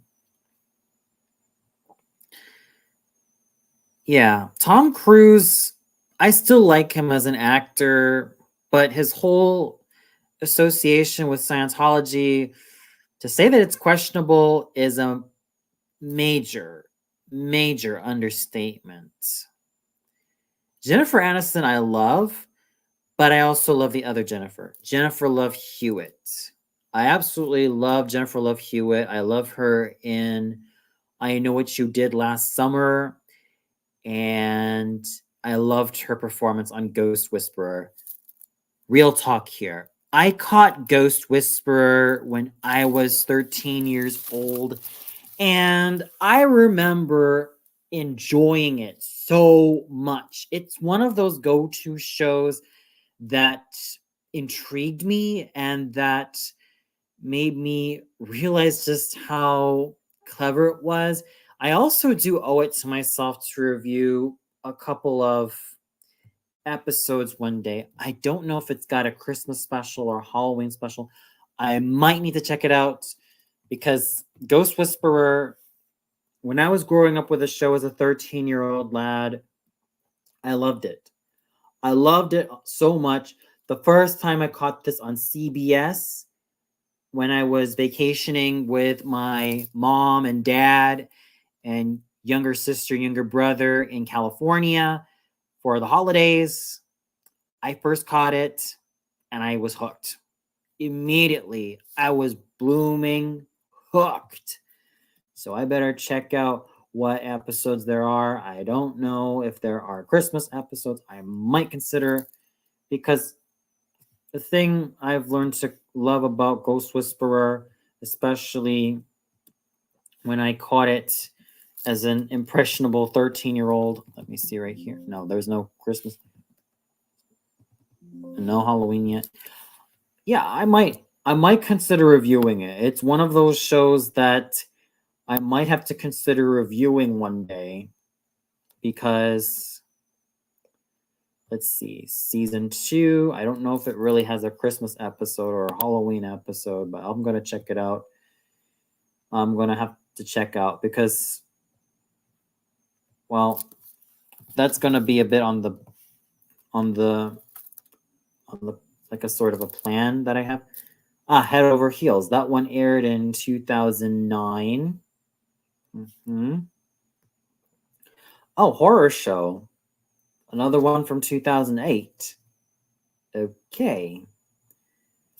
So, I don't know about Christmas episodes either. Holiday Spirit. Ooh, this one aired in 2007. I'll remember to take a look at it one day. I don't know about Thanksgiving either, because Heart and Soul, Heart and Soul. Yeah, I need to do myself a favor, and I need to really do myself a favor and rewatch Ghost Whisperer. That is such a damn good show. My impressions of it were very strong, although these days, with my memories of Ghost Whisperer, they're a little bit on the faint side. Yeah, because it's been a while. I caught the show as a 13-year-old in the 7th grade.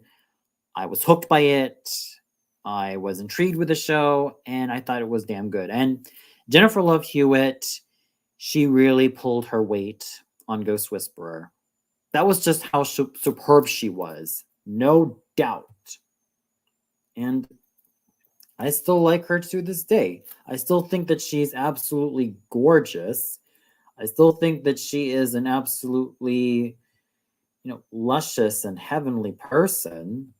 I never met her in real life, but how she presents herself, how she carries herself, how she behaves off screen, very palatable.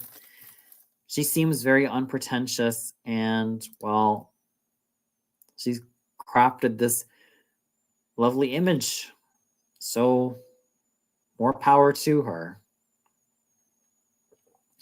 And I know that with Ghost Whisperer, I know that it was trying to kind of catch up with Buffy the Vampire Slayer. I mean, it would be really cool if Melinda and Buffy were to cross over. It would almost be like Sarah Michelle Gellar and Jennifer Love Hewitt having a sort of mini reunion after their stint on I Know What You Did Last Summer.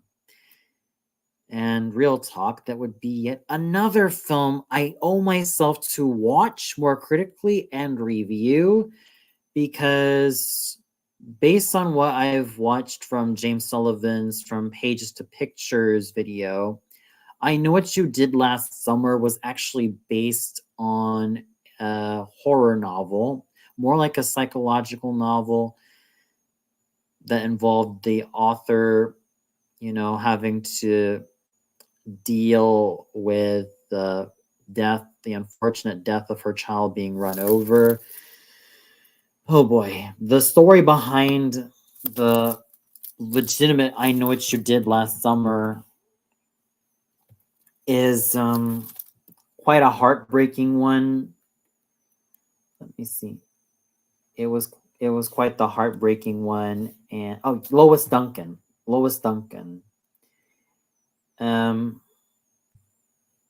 And let me try to see right here. And really, it's really something that kind of makes me feel a lot more for Lois Duncan and everybody involved.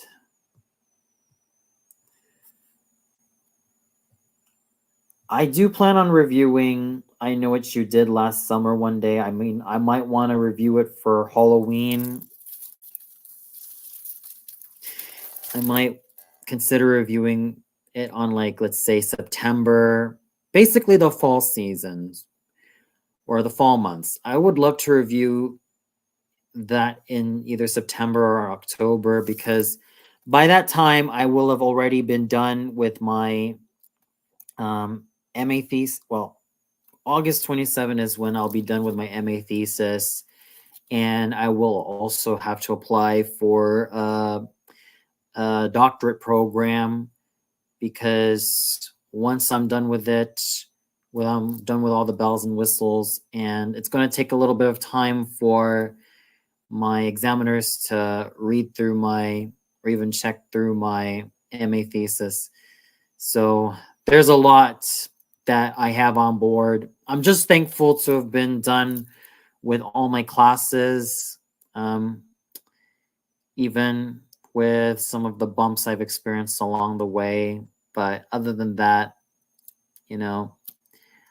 what's done is done, and I've learned a lot.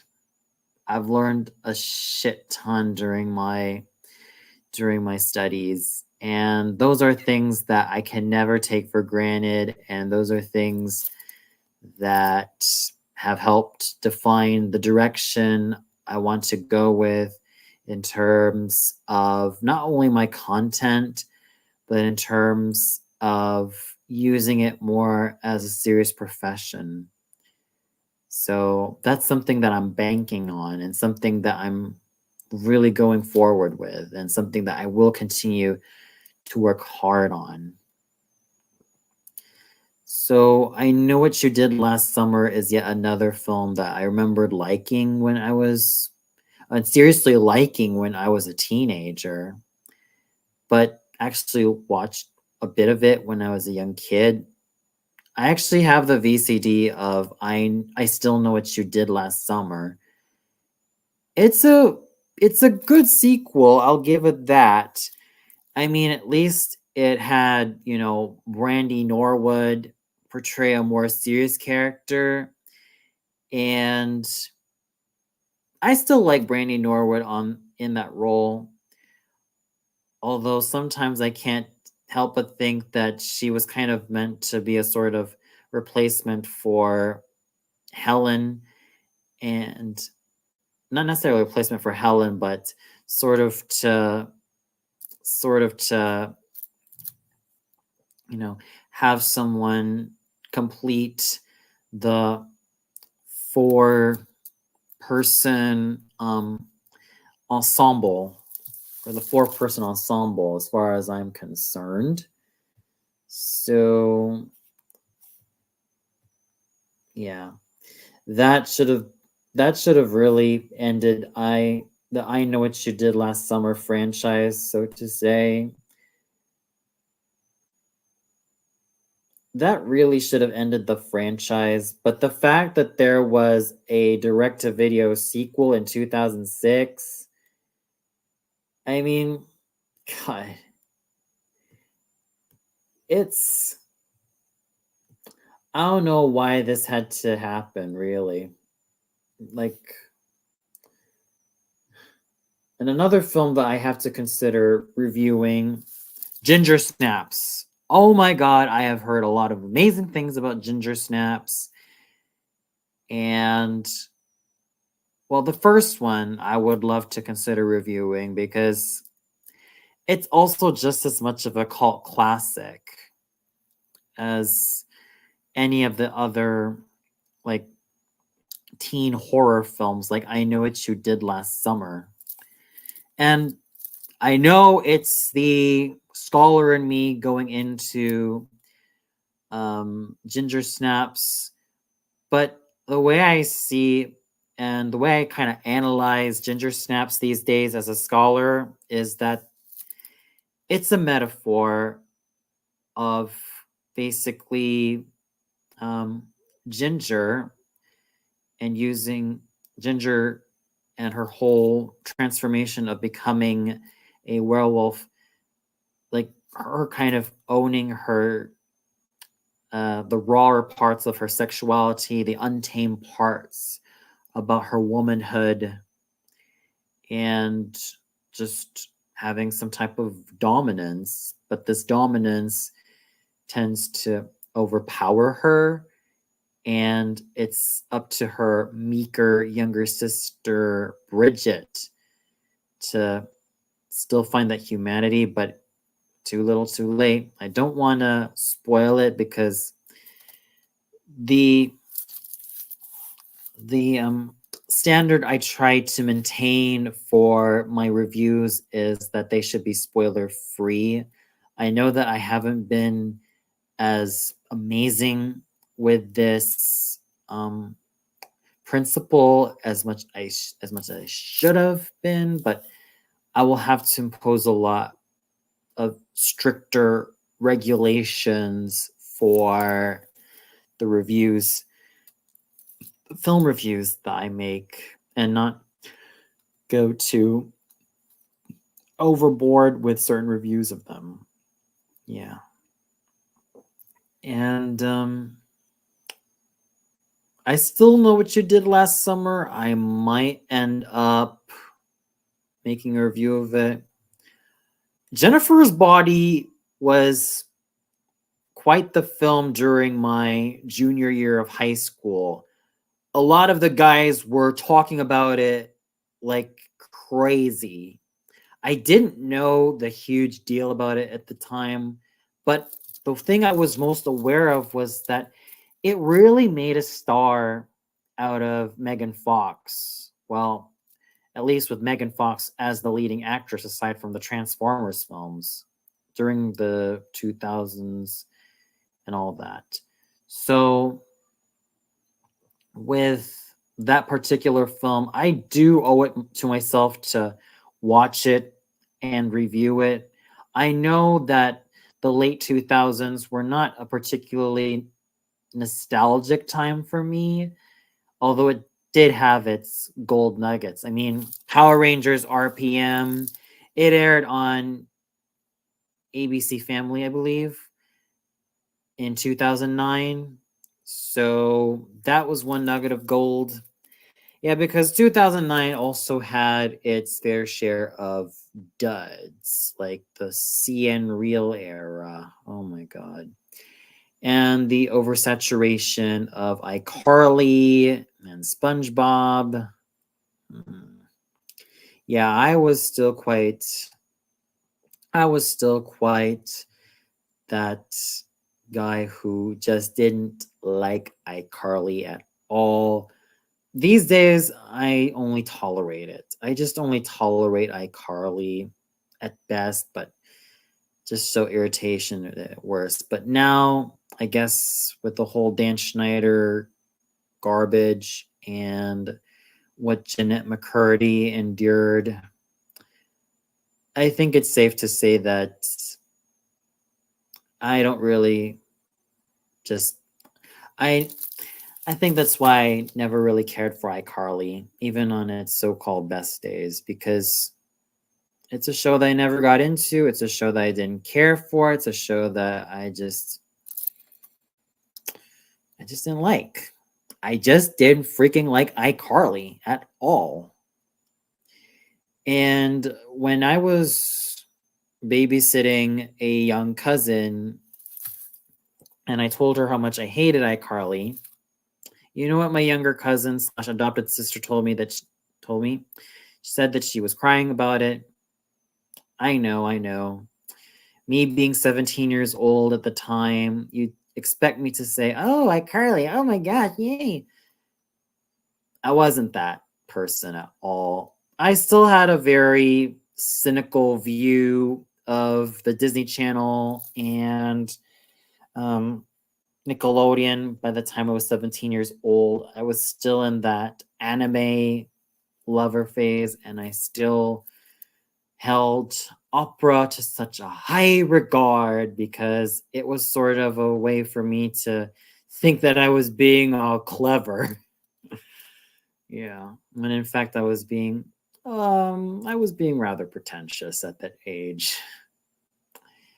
Yeah. Hindsight is definitely quite a bastard. But I kind of like having it with me. I kind of like having hindsight along with me for the ride. And it is what it is. Now, another series I really do need to check out more often. Murder, She Wrote with Angela Lansbury. I definitely need to check that out a lot more because it's been quite the hit. I do owe it to myself to watch it a lot more. Also, Snoops, starring Tim Reed and Daphne Maxwell Reed. I really need to review that. I need to review Frank's Place one of these days. Real talk, 2 years ago, I was so desperate to want to review a lot of the Black sitcom Christmas specials, but I guess there was other pieces of work that I wanted to do on DeviantArt, so those were kind of out of the question. I do hope that come between November and December, I will tackle them. I really would love to tackle them because, well, it's what I'm here for, ladies and gentlemen. I also believe in continuously providing my viewers with enough of what I've researched and a bit of what I knew, learn about those shows, and what I found myself appreciating with, or what I found myself appreciating from each of those shows. So there's kind of a reason why I don't really watch a lot of the newer releases. I mean, the latest film that I watched as of this year was The Zone of Interest. It's a really great film. It knows how to play with subtlety, and you would never think for a millisecond that a film starring Nazis would be palatable, or not necessarily palatable, because we all knew what those bastards did was evil.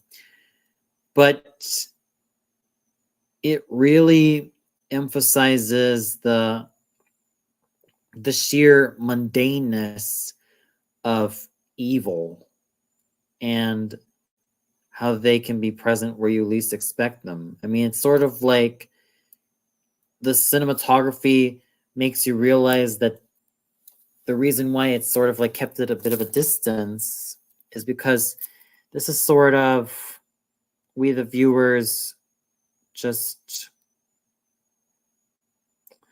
having a not so intimate look of what this family is doing. And yeah, there is some ugly history involved that kind of shows you right there that, without spoiling much, it really does shake your perception. It really does challenge your viewing perception. I'm going to put it right there. So that was the last film I watched. I didn't even bother to make a review of the new Avatar film from 2023. Yeah. I mean, like I said, I still love Tom Cruise. Another film, and speaking of Tom Cruise, I might want to review Magnolia one day because I think this was a film that showed him in one of his finest. And by the way, Tony, you're always welcome to join me for a chat if you want to join. Yeah, like I said, Jennifer Love Hewitt, absolutely gorgeous. Absolutely gorgeous. So, Tony, the link's ready. If you want to join up, if you want to talk to me via camera, you're always welcome to. But yeah, Jennifer Love Hewitt, she really has that natural grace that has always made her infectious. I mean it. Yes, she does remind me a bit of Audrey Hepburn, as in that type of elegance that she emits, with a little bit of Barbara Stanwyck in her earlier years as well. And spoiler alert, I love Audrey Hepburn and Barbara Stanwyck. Hey, no problem, man. No problem. And like I said, the link's ready. If you want to come on over here and talk to me, you're always welcome. And let's just have a ball from here, man. So if I were to choose between, let's say, Jennifer Love Hewitt and Sarah Michelle Gellar, that's going to be a rather tough one. I would say Jennifer Love Hewitt because there's a grace to her that I love. Whereas with Sarah Michelle Gellar, well, I like how physical she can be in her prime, and she was just an absolute banger as Buffy Summers. And as I stated before, it would have been really cool if Buffy Summers and Melinda had a crossover. Melinda Glover, I believe. Yeah. That would have been bloody cool, man. That would have been bloody cool. Oh, excuse me. Gordon. Melinda Gordon. Yo, Ty. What up, man? Happy American Independence Day. Yeah, it's the greatest holiday in the world. No doubt about that. So I was talking earlier about way earlier about like the Saturday morning cartoons, Saturday morning blocks that we miss so much. And reminiscing about Ghost Whisperer starring Jennifer Love Hewitt. My real stepmom used to love that show. Oh, wow. Ghost Whisperer? Mm-hmm. Very intriguing show, I'll give it that. It is. I need to see a lot of... I need to kind of watch it, I guess. I've been scouring through some Halloween episodes and some Thanksgiving episodes and Christmas episodes that I do owe it to myself to check out and talk about on my channel on the respective holidays, specifically in the Burr months. You know what I noticed? I mean, there are 4th of July specials, but I've noticed they haven't gotten that classic status, like, Charlie Brown or... Same thing with Veterans Day. Yeah. Yeah. But, with me and 4th of July academic requirements and priorities are still like the top right there. And not to mention, there's a lot going on in my mind about my Inu-Aya family, is in the pairing between Inuyasha and Ayame. So, I mean, in the spirit of 4th of July, I got a question for you. Do you miss Saturday morning cartoons? Because this is a staple for any 80s and 90s kids, like millennials like us. I do. My Saturday morning cartoon block showed a lot of, the Looney Tunes, and even Popeye. So I grew up with a lot of the old cartoons from the 1930s, and I even still love watching those to this day. Like, I'll watch them and like, you realize like, wow, these are meant for children, but there's a lot of like adult humor in those early, definitely. and like especially the Fleischers. Yeah, Fleischer Studios. And I've been watching a lot of Ub Iwerks cartoons after he left Disney. Oh my gosh! I mean, there's one of them. It's I believe it's a Flip the Frog cartoon where there's straight up boobies. Oh my gosh! Like that is like it's not even they're not even hiding it. It is boobies. Oh my word! I'm like, wow, and let me just say, I'm gonna sound like a perv here, but very well drawn. You know what I mean? Because I mean, he shows the curve. He shows the curves of a woman and everything. It's like, wow. I mean, I'm actually you have to wonder. Like, I'm surprised if that, because cartoons have a very interesting history. Cartoons were originally meant for adults. Yeah, definitely. And then the Hays Code got them to want to basically they wanted them to basically be for kids, and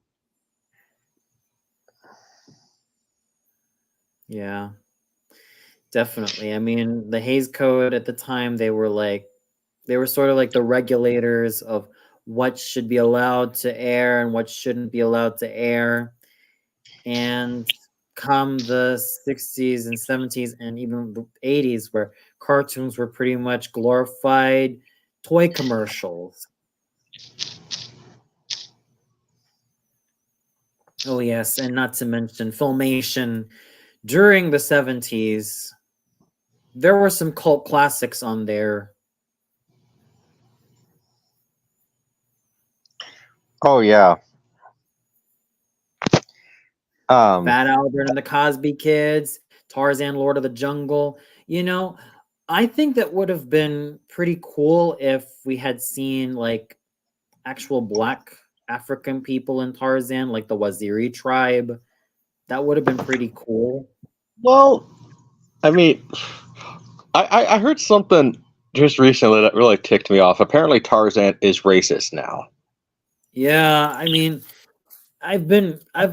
you're looking at a guy who is an American Studies student and about to finish my master's in it. And I caught the forgetting or finding Winnetou documentary, and the filmmaker who did it, Drew Hayden Taylor, said that he used to like Tarzan when he was a kid, but by the time he grew up, he started to realize how racist it is. And I'm like, It's whoa. Nowadays, I'm like, well, I don't see it as racism because now maybe I'm not the one to talk because I mean, I guess if we wanted to go by politically correct term, I'm a Swedish American. So what do I have to? I mean, so I'm white, but yeah, when I'm I a s- white Filipino American dude, so why the hell am I supposed to find too much racial fault in Tarzan? but what I see it as is that Tarzan is not racist because first of all, he is a boy who is found. Mm-hmm. He's a guy from, I believe, Wisconsin. Actually, he was born from British nobles. Yeah, but I Lord thought John. Oh yeah, I think I could see where you're coming from because he was like pursuing Jane all the way to Baltimore. I Well. thought that I know there was some sort of Wisconsin connection to Tarzan, but Okay. it's been so long since I read the books. Yeah. But but basically Tarzan has to learn to adapt in Africa, and he becomes a member of the tribes Yeah, in the Africa. Mangani. Yeah, he becomes a member. Yeah. It's like they basically adopt him, basically. So therefore, I mean, maybe I have no room to talk here, but they adopt him, and I really, that's the thing is, I would really love to see a new adaptation of all of the Tarzan books, and I think I got the perfect. I think I got the perfect actor now to play Tarzan. Ooh, who could that be? Joseph Benea, Mm. aka Arnold's love child, but it's not the child's fault. But you know what I mean. Yeah, I get it. But you look at him. I mean, especially when he has the long hair, it's like I could see Tarzan in him. Mm-hmm. I mean, he would kind of be he looks a lot like his dad, so just kind of imagine Arnold as Tarzan. Mm-hmm. Yeah, especially Arnold in his glorious prime. Yeah. Oh, speaking of Arnold in his glorious prime, the drawings done by Joe Jusko of Tarzan. Oh my god. Yeah. You're looking for a hunk? Don't turn away from Joe Jusko's vision of Tarzan. I mean, the musculature. Mm.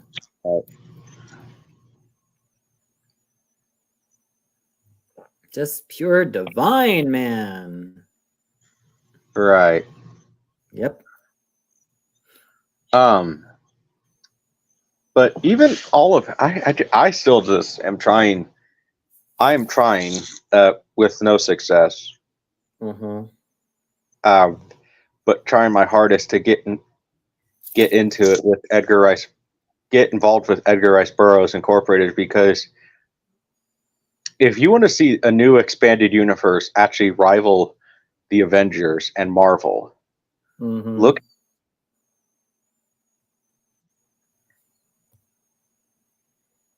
Because yeah, you were saying if you want to get involved with something that could rival Marvel right now, look at Edgar Rice Burroughs. Oh yes, definitely. I mean, you have what, two guys who one goes to Mars, one goes to Venus. Oh yeah. You have a two series where a guy goes to under a world that is beneath our world, Mm-hmm. Pellucidar, the Pellucidar series, and Land at Time Forgot. You have Tarzan, and those are just his, like core characters. But then you have some of his other books that weren't necessarily popular, but deserve further expansion. Because that guy. I mean, what Stan Lee did with Marvel, Edgar Rice Burroughs was doing in the 1910s through the late 40s. Yeah, I mean, Tarzan definitely. Well, not just Tarzan, but Edgar Rice Burroughs. He created a whole shit ton of universes. Here's also my honest take. They actually work much better when they're animated. Yeah, I mean,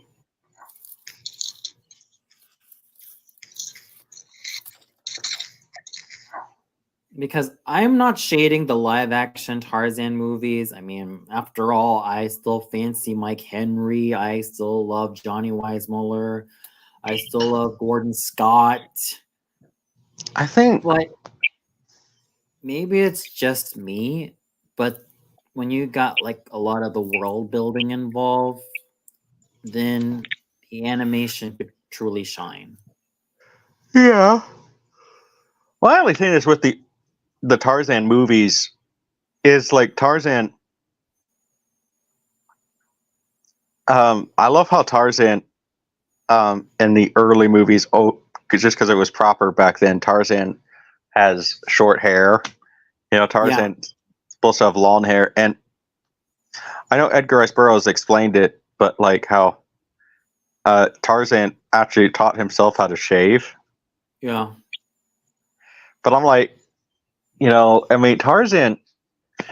No books has ever gotten the Tarzan character really right, just because like Tarzan. What Tarzan? Tarzan could speak. He taught himself how to read in his mom's cabin. And Tarzan didn't just learn to read; he learned to speak French. Yes. By Darnaud. Mm-hmm. And so I just think that if you actually get an accurate Tarzan, and by the way, listen, I understand the fact of using CGI animals, but one of the things that I will always respect about the movies from the past with Tarzan is that they used real animals. Exactly. Because CGI animals, at the end of the day, they still look like a cartoon. Yeah, definitely. So it doesn't matter how realistic they get, they will still look like a cartoon. Because at the end of the day, us audience members will always know that they are fake. Mm-hmm. So, but real, I mean, Johnny Weissmuller, those sets that they had for the movies, as to my knowledge, okay, I mean, if I'm proven otherwise, I'm wrong. But to my knowledge, there's never was any injury on sets with the Tarzan movies, as far as like mainly, there was one thing that happened. There was an incident that Mike Henry found himself in when his chin got bitten by a chimpanzee. Yeah. I mean, there was that rumor back in the day that one of the early Tarzan actors, when they did Son of Tarzan, the actor who played Kurok, Hmm. he got mauled by an elephant, but that was more meant for the press. Oh. Hmm. So it was a fabrication, but and like I want to see things like I want to see movies, like oh my gosh, like Gloria Swanson back in the day did when she did a Cecil B. DeMille movie back in the silent era. There's a lion that literally is just his paw is directly on her, and this is a huge lion. It covers her because she was not a very. She just they made her look taller on screen, but she was not that tall of a woman. Right. And so the paw just covers her, and then her father is on set that day, just coming back from the war, and sees his only daughter covered by a lion. Mm-hmm. And according to legend, she sits there and says she was just acting, but then, well, Right. then she found out that lion, according to legend, this is according to her, Mm-hmm.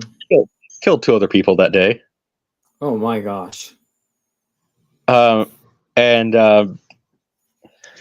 then she made a joke that ended up becoming Leo the lion. Gosh.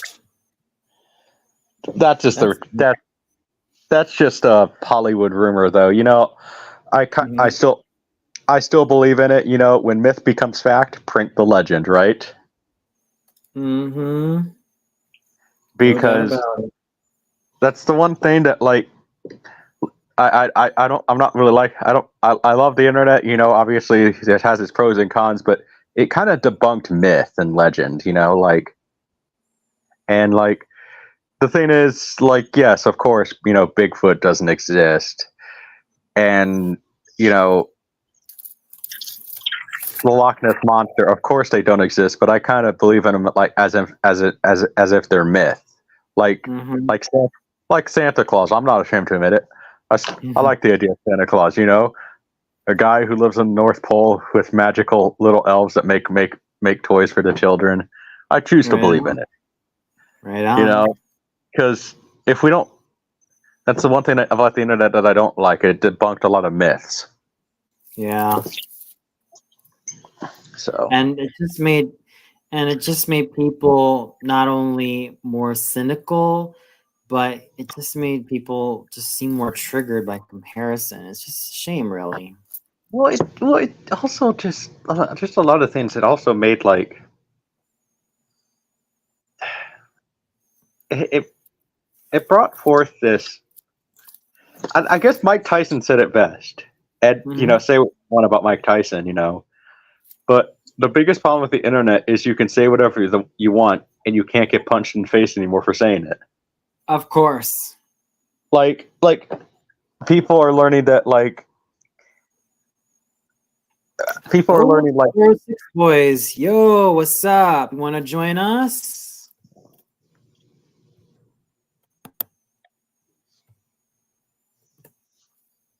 Okay. You were saying, Ty? yeah, I don't know. It's, but no, I think that Edgar Rice Burroughs would be the key to would be a key to definitely rival Marvel, and I think that the people could say, well, what about Legend of Tarzan? I think the reason why that flopped is, honestly, I don't know if Alexander Skarsgård was really Alexander was really the best choice for Tarzan. Yeah. And he kind of, I mean, and then honestly, people were making fun of that trailer too. Like, man, Tarzan looks like he's on steroids, which, to be fair, Tarzan kind of did in that movie, Yeah, I mean, that particular Tarzan film, to me, I don't know what the heck's going on, because there were interpretations of Tarzan where he was a blonde-haired guy. I mean, look at Denny Miller and Wolf Larson, and brown hair like Casper Van Dien, and now we got a strawberry blonde one in who was that? Alexander Skarsgård. And yeah, but in the original Tarzan novels, Tarzan's hair was black. It was jet Yeah. black. Yeah, and I don't think by that definition that Mike Henry is probably the best Tarzan then, because he had jet black hair. Yeah, I mean, also Gordon Scott. Gordon Scott was good. I think a better Hercules though. Yeah. Because I think with Tarzan and Gordon Scott, yes, he had the musculature, no doubt about that. But I still like him as Tarzan, no doubt about that, really. Mm-hmm. I mean, But when it comes to virility, yeah, Mike Henry owns it. yeah, and to It's think a shame that he only did 3 Tarzan movies. If I had it my way, and if that crap did not happen to him, I would have really hired him all the way through. well, he got his success later on, playing Junior in It's Smokey and the Bandit. Yeah. To think that he played. He's always Tarzan. I mean, he's always Tarzan. I mean, Yeah, well, I just think it's funny to have you have Mike Henry, who was a football player and everything, and he plays one of the dumbest people, and I mean, it definitely has the screw loose. yeah. Daddy, wait for me. Goodness Daddy, gracious. Daddy, can you help me? My zipper's undone. You know who I would have also liked for Tarzan? I would have also liked this Mexican actor, Jorge Rivero. He could have been a perfect Tarzan, in my opinion. You know who would have been a good Tarzan back in the 80s? Who? Lou Ferrigno. Oh wow, Lou Ferrigno. But he would have been a bit too bulky for Tarzan. I mean, I like him as Hercules, though. He could have slimmed down. Fair enough.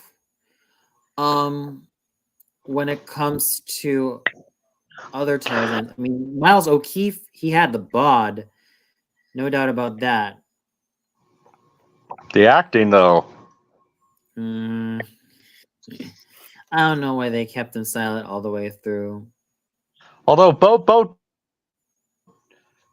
it could just be me being a guy, but Bo Derek was a good Jane. Yeah. I mean, and one of the things I always appreciate about Edgar Rice Burroughs is I think that people misinterpret it. Like his female heroines, yes, sometimes they were damsels, but not damsels in distress. And like, yes, sometimes. I mean, he had some strong women in his books, like Deja Thoris.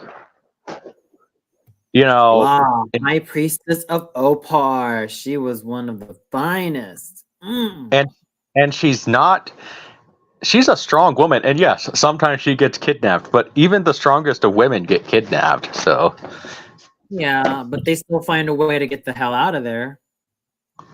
Exactly. Although, and they can fight too. I haven't read the new comics, but like to me, it just sounds like a stupid marketing thing. There's the new comics, John Carter versus Deja Thoris. It's like they're married. John Carter, what did you do? Whoa. Because listen, Mars is a different world than us. I don't know what divorce would be like on Mars, but oh my gosh. I mean, if divorces can be heated here, I think if you screw up a marriage in Mars, it would be arena battle. Yeah, it'd be way worse. And guess what? I like you, John Carter, but my money's on Deja Thoris because she that's a strong woman right there, Deja Thoris, and Damn very right. and very oviparous. Damn right. I'm also gonna put my money on La, the High Priestess of Opar. I know that when I stumble upon DeviantArt, the most popular drawings of Mila are mostly from like the Legend of Tarzan cartoon. And I think it's for a damn good reason because she also has the hots for Tarzan, and in the actual novels, Law can be an ally to Tarzan. Mm-hmm. Well,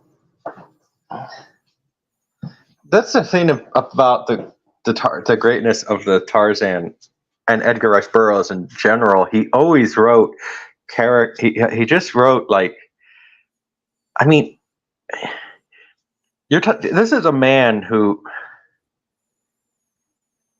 didn't he was a I've heard a couple different stories, but like he was a pencil sharpener repairman. Wow. Unsuccessful.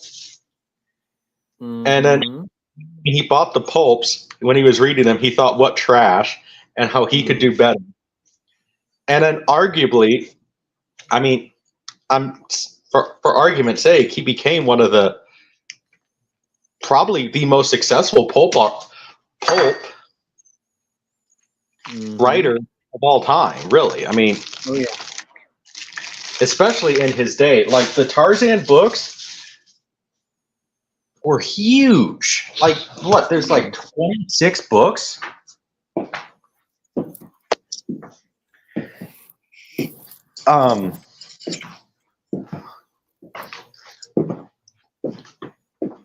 I think that, and honestly, I think the guy that I've read about with Edgar Rice Burroughs, the guy that I've read about, I think how he would have responded with the whole racism thing is they're set in fantasy. Yeah. They're set in a fantasy world, it's not real. So, Of course. I mean, what, in every other novel, there's a portal to another world in Africa. So, and I don't know about you, Tony, but I've never seen a portal before. So, yeah. So, and I think that's another thing with the internet too. It's kind of like we've lost that escapism element with entertainment. Definitely. I mean, especially what's going on in television these days. Oh boy. And movies as well. Right. Well,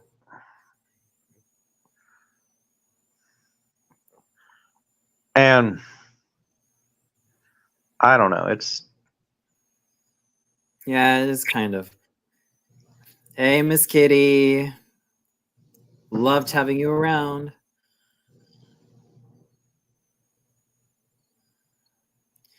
But yeah. So it's definitely always interesting, though. One of the oh crap, what's the name of it? The series that I have been trying to read and get into. It's by E. Doc Smith. I think it's like Skylark or something like that. Very interesting series. I'm gonna have to look. I'm gonna have to look this up because it's gonna bug me because I'm actually reading the series right now. Okay. But and also I rewatched. I did watch that 90 show. while I did like it, I really felt that they really toned down Red Foreman. Like, he doesn't call people dumbass as much. 406 Boys is up.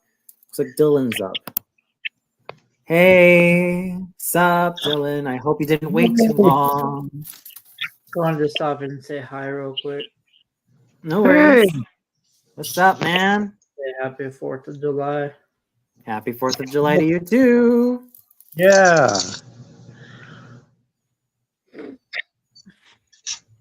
Just So, got how's done everything? editing the in-depth interview with Eric. So, You told me that. yeah. It's interesting. It's uploading right now, so it's the first episode of 406 tonight. So What did you guys in-depth interview? What, did you guys give him a Howard Stern interview or something? we can't. That was night. We came up with 12 questions each. So yeah, while you're here, Dylan. So everybody who's watching, please subscribe to the 406 Boys' channel. yep. We got a lot of nice stuff to offer, so please don't miss out. And Monday we're doing another special interview too. So Cool. that's gonna be fun. But Fascinating to hear, Dylan. Absolutely fascinating. yeah, Monday, we get to interview someone that Junebug and Eric's already interviewed. So Wow. Gee, I wonder who that could be. Exactly.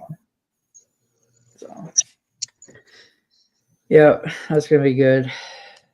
And I told Eric he should really try to get him for the 4th movie.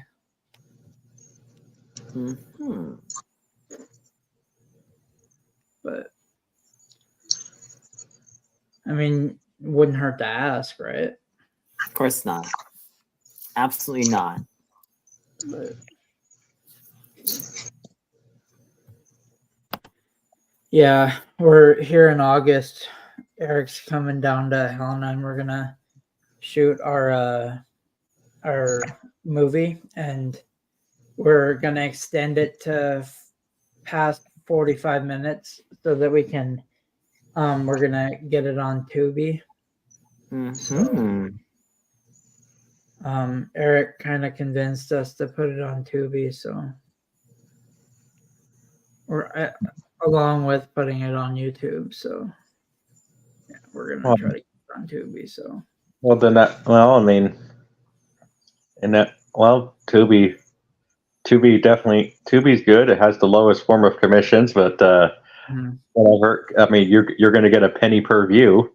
yeah, so we're really excited because we want this movie to start like moving forward with the ideas we have for all the movie ideas we have. So but I just wanted to stop in here and say, like, hope you guys have a good 4th and you too. Did Eric give you do you have the Tubi submission form? Yeah. Wow. Okay. I am so excited for you guys. Yep. That's awesome. Yep. So I hope you guys have a rockin' 4th, Definitely. Probably go spend some time with our grandma and stuff like that, eat some food, But hope you guys have a good rest of your 4th. Like I said, whenever you get the chance, you can check out that video. It'll be uploaded. But I hope you guys have a good rest of your 4th. So yeah, I'm also gonna do my part and say, yeah, please check out the 406 Boys interview with Eric. Please, for sure. Favor, check it out. I hope. Wonderful gentlemen. So check it out, and if they got in depth, let's hope they asked Eric some good Howard Stern questions. Yeah. All right. I'll see you guys. See you next time, Dylan. Thanks for stopping by. Yeah, no Happy problem. 4th See of ya. July. So All right, Miss. yeah, I do kind of yeah, I'm really excited to see where they go with the interview. I am. I am too. I like the. Hey, I mean, I have nothing but kindness to say to the 406 boys. So. Yeah, I know that we do have our disagreements with Travis, but you know what? It sort of is what it is. You and me both. I mean, listen, if Dylan, if they're watching this, I have nothing but respect for both of them. It's just, Exactly. we're, I don't even know how to say this because it's just like a lot of, I think a lot of it is that, I mean, this was all respect to Dylan and Travis, but I think that they really want to play it safe. And then you and me have kind of an attitude where we don't give a damn, you know? Yeah, after everything that I've experienced online and after everything I've seen in the real world, I was like, fudge it. I would rather speak up. Like speak the hell up. But this And but yeah, I do get where you're coming from. I do feel like with Travis especially, it's like there were times I thought that I was being shading women, but come on. There's some blunt truth to what I say about women. yeah, no, and all respect to you, Travis, and please, but we're, if we have to,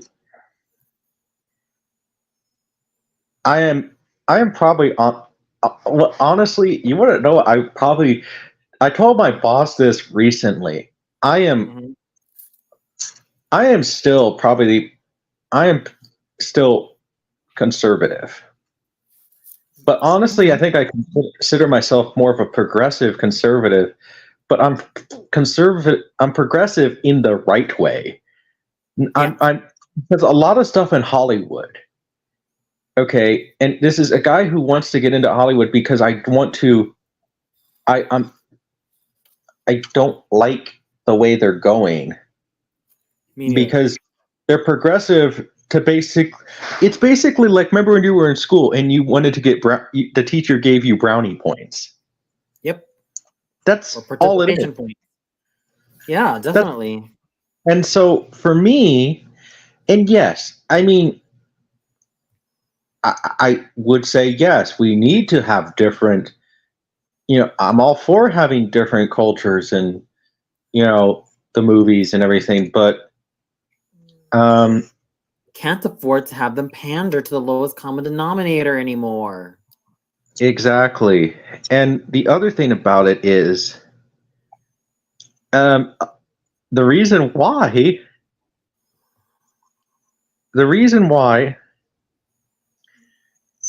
white people were the dominating Hollywood is at the time white people were the dominant race. And now because white people aren't having as much kids as they used to, maybe they have like 3, and that's about it. Maybe you don't see families of 7 kids anymore. Yeah, or those stable nuclear homes, or the Ma and Pa Kettle movies where they had 15 kids. Oh my God, yours, mine, and ours, and cheaper by the dozen. Yeah, I mean, so if you, I'm going to say this, that's what, and like, yes, online dating is difficult sometimes just because I mean, if you're a case like me, you usually end up getting the scammers. Yeah, definitely. And nope, goodbye. No way. Online dating ain't for me. Yeah. So, but why I'm just trying to pursue the girl that I'm after right now because she is. A lot of people have said, like my mom's boyfriend said this recently. Miss Kitty mentioned Forrest Gump in the chat earlier, and a lot of people they're saying, that our relationship sounds a lot like Forrest Gump. Here's this girl. She wants to find a nice guy. Although I don't think I'm as stupid as Forrest Gump. Considered I took an IQ test and well, I scored 162. Cool. So I didn't score it. What did Forrest score? Like he scored stupid. That's what he scored. Oh my god. I mean, so he took the IQ test. So, but no. But I think that. But here's the thing about her, though. If I see a beautiful woman, I can usually sit there and talk to her and everything, obviously. But like, she put me in such a bad position one time because she says he doesn't want to lead me on like 10 years ago. And like, yeah, it was 10 years ago. She's single now. So, like, for me, it's like, I don't even, here I am kind of being that shy schoolboy, like, ooh, beautiful woman, with her. No doubt about it. She put me in that position, but no, hopefully she's working Friday. So I'm going to at least see her then. And go for it, man. Yeah.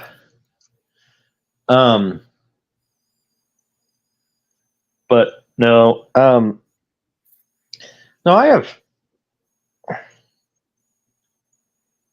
nothing but, respect for both of those guys because they're awesome.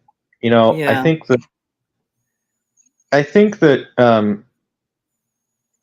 that it seems like what it seems like to me is they're still trying to find their voice a little bit, if that makes any sense. And so, yeah. I mean, I did have some exchange of words with Travis. I'm not trying to shade him or anything, but there are times that he comes off as a little bit sensitive.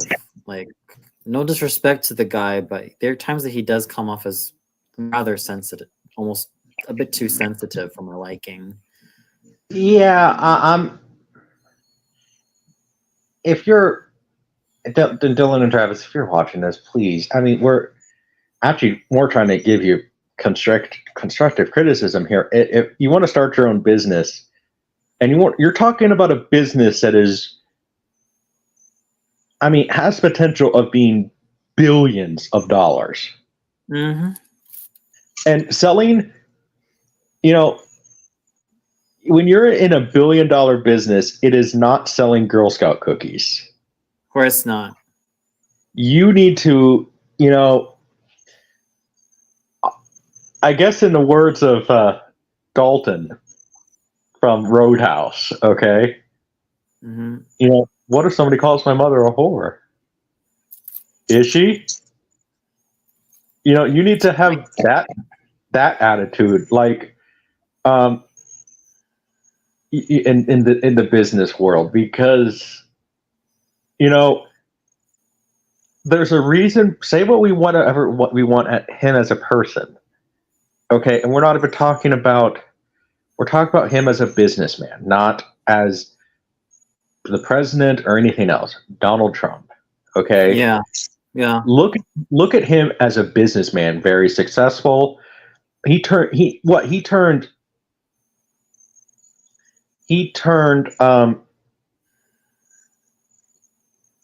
a small loan by his father, $1 million, and then turned it into what? He's like almost $6 billion. He's almost worth $6 billion or something like that. So yeah, pretty good return, you know. And so, and even Walt Disney,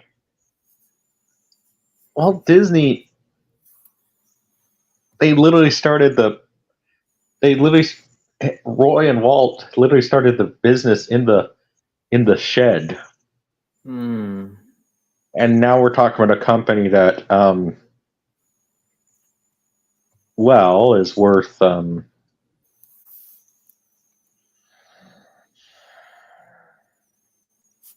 what, probably,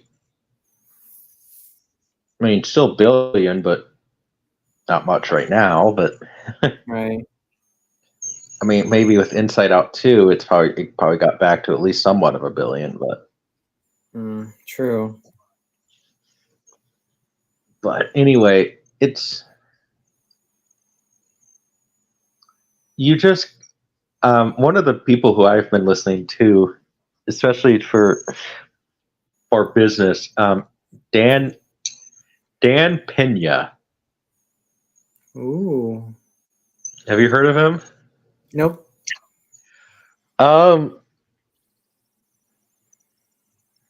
This guy, it's like, kind of teaches you a lot. Like, guess what? If you want to be a businessman, you got to be tough and mean. Mm. You know, you got to really have that "I don't give a damn" attitude.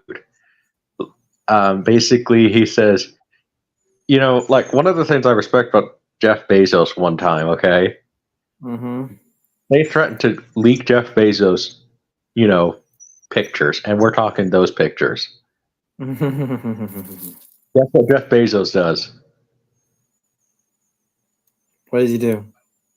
During the company meeting, takes his pants off, unzips, and his underwear, and sits there, spreads out his arms, and sits there, go ahead. Ooh. Like, Master Troll. you need to have that attitude in the business world, you know, Oh yeah. because if you are fearless, now there's a difference between, you know, stupidity fearless and fearless. You know, Yeah. I would kind of argue that Impudence would be the more appropriate word. I would argue that Evil Knievel was more stupidity fearless, you know. Yeah, there was that impudence about him with that stunt that made the headlines. But fearlessness is basically, well, look at Fabio, for instance. Fabio is probably the most fearless YouTuber I've ever seen. And I respect him for that too. Yeah. I admire him for that too. And like you could sit there, like, think about it. Or that's the thing is, guess what? Words are powerful.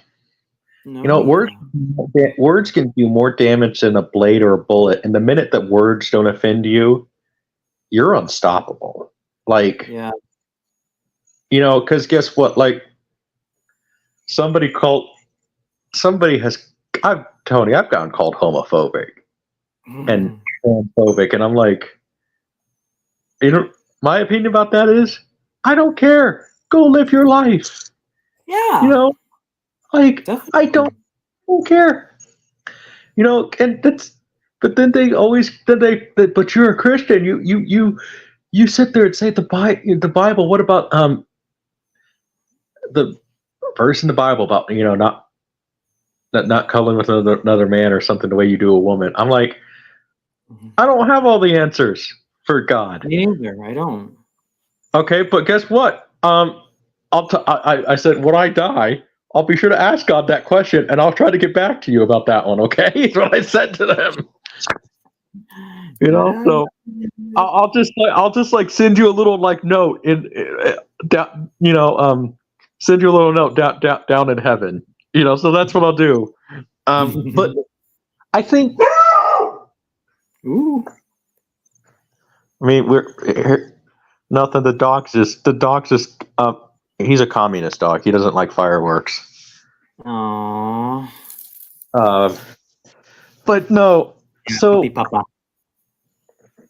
but anyway, I just all it is you want to. I mean, look at some of the successful business owners, though. I mean, Rockefeller. They're still the richest family in America. Mm-hmm. And look at Rockefeller. I mean,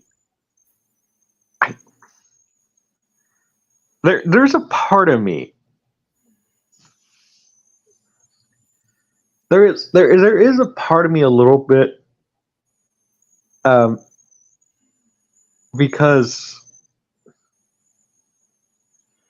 that I honestly what? Hey, he made his millions of dollars. I mean, the government just took him down because he started to own too much. But look what he did with that money, though. He turned it all into trust funds. Yep. Where basically, and then turned all of Standard Oil into basically every gas station that we know and love. So basically, yeah, he literally, like, when you go to a Phillips 66, when you go to Exxon Oil, when you go into any gas station, a small percent of that is going to the Rockefellers. Mm-hmm. Rockefeller Center, baby. Oh yeah.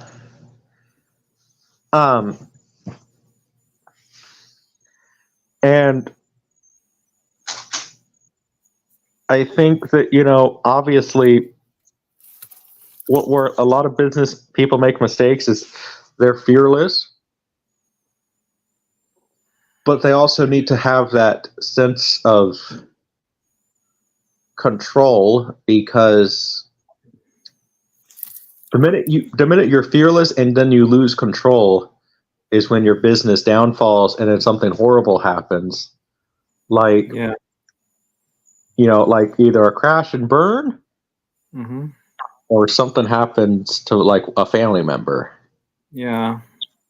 I know this is something I should have mentioned on my Jason David Frank term paper, but I also had some feedback from my instructor, because the thing about, the Power Rangers franchise is that, there could be a lot of factors as to why Jason David Frank is the man that he was, because there's also that tightly woven narrative about him maintaining that superhero image to increase toy sales, to market him, especially towards a young and impressionable crowd. Right. Yeah. Especially where Haim Saban was concerned. And Fox. Before Frank, said a temporary farewell to the Power Rangers franchise and then came back in 2002. And then another time 2004. And of course 2013, 2014, and then 2018. Right. That, yeah, because there was that tightly controlled narrative about him, upholding this martial arts superhero image. I think from what I read about him, it seems like, obviously the man was struggling, Yeah. I mean, it seems like, honestly, like, he needed, maybe he did, people have been pushing therapy a lot, and therapy can help some people. There's also things that therapy can't help. Maybe he needed a therapist or something, or he needed some extra help. And I'm one of the people that I'm really kind of one of the people that I don't really need therapy. Not to sound arrogant or anything, but it just doesn't work for me because I don't like the idea of talking to a random stranger about my problems. So No way. I'd rather just kind of, face the Plus problem. the costs? Oh my god. Like, I know they're also doing their jobs, but come on. Right. And I don't know. And then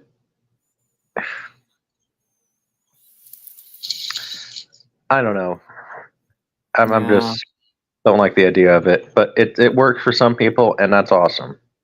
That's great, really. Mm-hmm. Like, let's put it this way: if I was ever on Michael Rosenbaum's podcast, Inside of You, I think I would just be cracking jokes the whole time, pretty much, because it's just like, this is first of all, that is a horrible name for a podcast, Inside of You. Oh my. Like, Yeah. it almost feels kind of like completely out of left field to say that or to even call it that. So, a bit of a stretch, right? But no,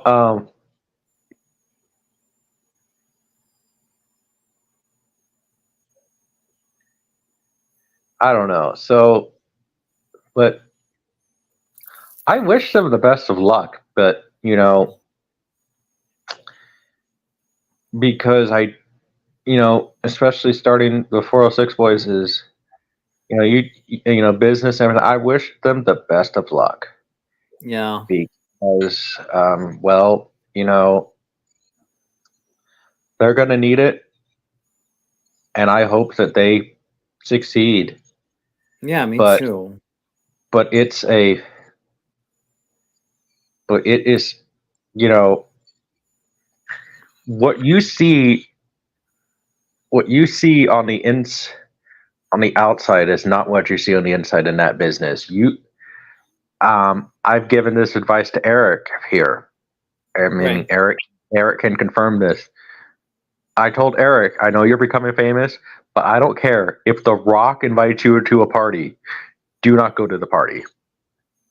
Okay. Because I said at that party, you're going to see a lot of things that are just, I mean, it's stupidity.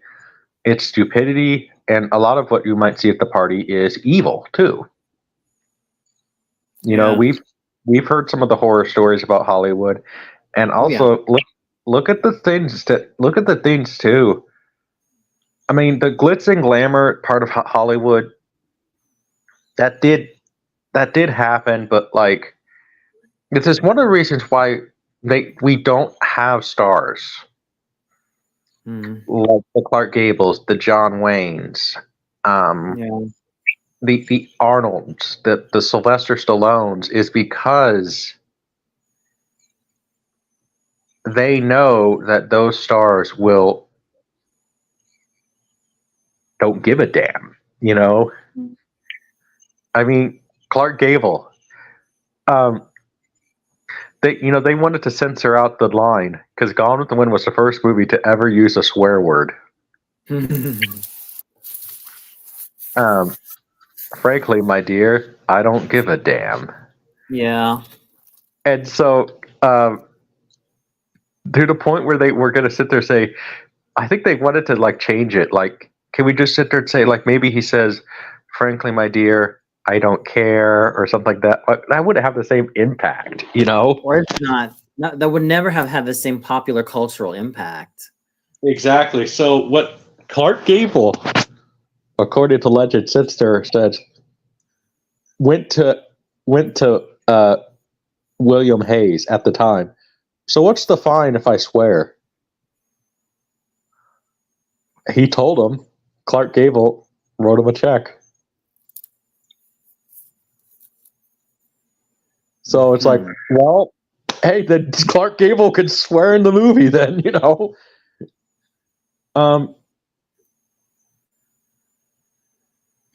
think about it though. Think about when that book becomes public domain, Gone with the Wind. I mean, we already got like a few unofficial sequels to it, which I will call them unofficial sequels, even though they're made by the Margaret Mitchell estate. But Scarlet was not a worthy sequel, though. No. I mean, Timothy Dalton, I'm going to say this. I think he tried as Rhett Butler, but Joan Wally, I don't think was the best choice for Scarlet. Right. Gosh, I don't even know at that time who you get to play Scarlet. Because we're talking 94, so... Yeah.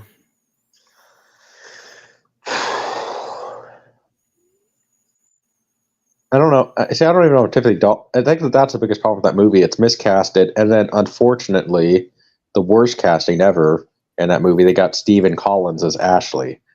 Oh my God. And Stephen Collins. Speak of yeah, the devil. Yeah, the guy who said he accidentally did it 3 times. Wow, Yeah, and the saddest thing about Collins, people thought that they were bitching on Cosby. Then Stephen Collins, it's a whole nother level. Isn't the it? reason Isn't why it? I brought up that analogy is because Collins, sadly, he played one of the other best TV dads in Seventh Heaven. He played a pastor. Isn't it interesting though? Think about it. Isn't it interesting that Ed Bundy became the best TV dad in real life? Mm-hmm. And John Goodman too. Yeah, and I think James Avery, I think he was pretty much everybody's dad. True. Especially for uncle. college students. Favorite uncle. Mm-hmm. Well, more of a dad. Well, not just uncle, but he also played a lot of daddies. Yeah. That's the other thing. We need I watch a lot of the sitcoms now. Mm-hmm. And don't get me wrong. I mean, I like some of them. Some of them are fun, and they're so good. But yeah, Abbott Elementary seems to be the one that's been stealing a lot of people's hearts. Well, what I'm liking, I watched one of the ones that I watched Two Broke Girls. Ooh, and I liked it. Now I don't really find Kat Dennings that funny. I kind of like the blonde. I think the blonde-haired girl is the funniest Was that one out of all. Cuoco?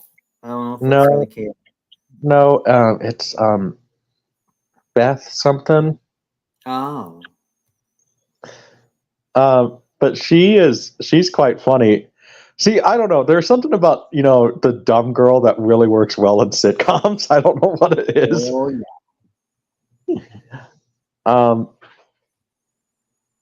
And so, but I've even but no, I mean, I think that we need to go back to sitcoms though about families though. Yeah, definitely. And we're talking about united families, not the dysfunctional ones. But then again, dysfunctional ones also have their place. Yeah. I do get where you're coming from. We need to have more Huxtable style families. We need to have more Bank style families. And even this, isn't it interesting that Bill Cosby turned out to be innocent? Mm. I mean, because the trial turned out to be a false trial. Right. And listen, in the words of Eddie Griffin, how big was this guy's dick? Yeah, He- really. Because like too many women came out. Like I am Yeah. like do we like this is like Wilt Chamberlain coming out and said what did he say? He slept with 700,000 women or something like that. Mm-hmm. It's like Yeah. Not to mention academics.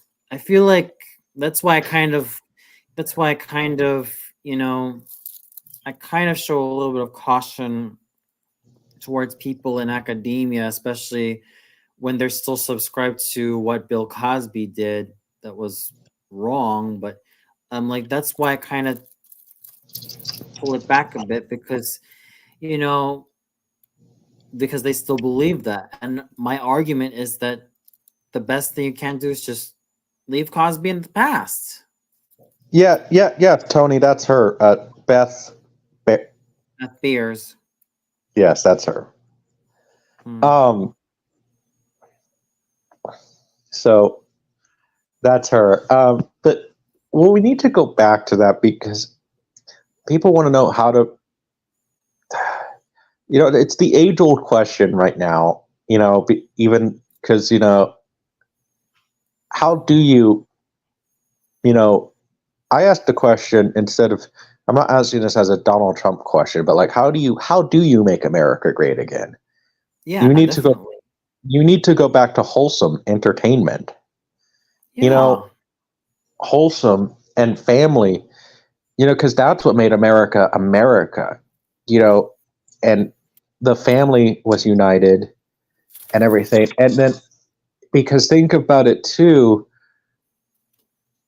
Whatever we want, the country in America was founded on Judeo-Christian values, Hmm. and when people study the fall of America, they're going to sit there and it's going to be the answer is going to be one thing on how America fell. Hmm. They turned away from God, Yeah. and so Happy 4th of July, movie fan. yes, Yeah, I mean, I do get where you're coming from because, you know, every time I watch, you know, the Banks family from the Fresh Prince of Bel-Air, the Huxtables from the Cosby Show, the Winslows from Family Matters, and even the Jeffersons, there's that sense of wholesomeness. And well, it's not virtue signaling from the Black American community. even All in the Family, and All in the Family gets the bad rap because Archie was a racist. Yeah. No, Archie was not. Criticizes everything. So yeah, and so but what made it funny though is Archie though at the end of the day when you watch the series was a good guy. Yeah, definitely. He cares so much for his wife and his daughter, and he keeps a damn good roof over their head. Yes, I know Carol O'Connor also had some real life tragedies, but I felt like he turned those heartaches into sources of strength, and that's why he made Archie Bunker the way he was. Yeah, well, what I love about Archie though is you watch that show and it's I don't even know if I really want to say it's timeless because but the issues that America was still struggling with back then were relevant now. Like Mhm. it, I mean, and even if you watch the show, Archie was not a true racist Yeah. because what was it? His friends, one of the episodes that people don't want to talk about, he was going to put on a show, and this was a show like what they used to do in New Orleans. Right. And we know what show I'm talking about. Mhm. Archie did not want to participate in it. Right. So, I mean, heck, I still call, I mean, heck, because of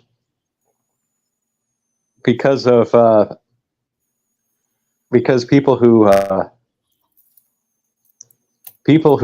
are, just disagreeable,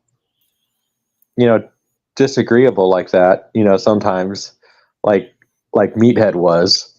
Right. I call that's my word for I call them meatheads. Fabio has crackheads. I have meatheads. As for me, I think it's a combination of crackheads. I wouldn't go on with meatheads. I'd say shitheads. There you go. The dunces. I mean, there's a lot of wonderful lexemes to express when someone's stupid. You could say they're a dunce, they're adult, they're a ninny, nincompoop, poop head, poopy face. Cotton-headed mini. Cotton-headed mini muffin. Yeah. I like. You know what? Maybe that's what we need now. We need to have kids in school now. If they do something stupid, they have to wear a dunce cap again. Oh, that'd be nice. That'd be especially great for Gen Alpha because, oh my God, I've been hearing teachers saying, "Oh, we quit our jobs. We quit our jobs." Oh my gosh, it blows my mind. Well, I don't know. When you allow litter boxes in school and allow kids to take a shit in the litter box, like that is literally going on in schools now. If I ever heard that, first of all, in school, if my kid ever sits there and identified as a cat, and there's litter boxes in school now for him to shit, I would sit there and say, well, I hope you at least took out your own shit. Yeah, I really do worry about Gen Z and Gen Alpha. I really do worry about them because what's going to happen when they get to college or trade school or whatnot? What's going to happen if they're going to get to post-secondary education? Yeah.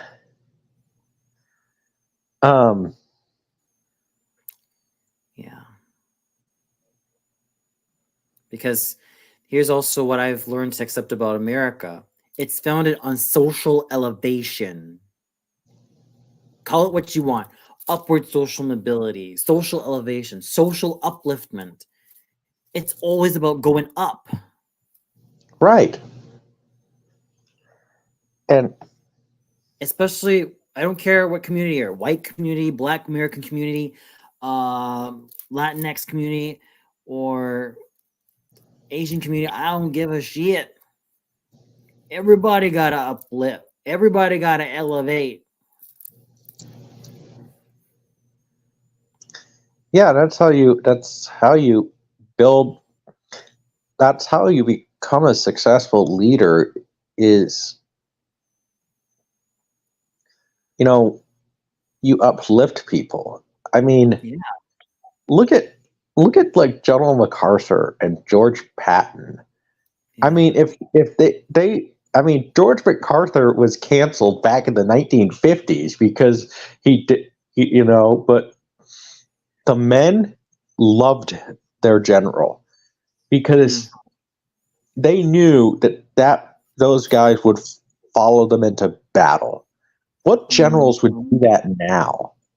Yeah. Because a lot of generals now, I don't know, man. I'm not really in the military much, but based on what Fabio's told me, a lot of generals now are cowards. Yikes. That just becomes even more concerning. You'd be hard pressed to find generals who actually give a fudge. Like, it's one of the reasons why in 2028 I want Fabio. Fabio should run for president.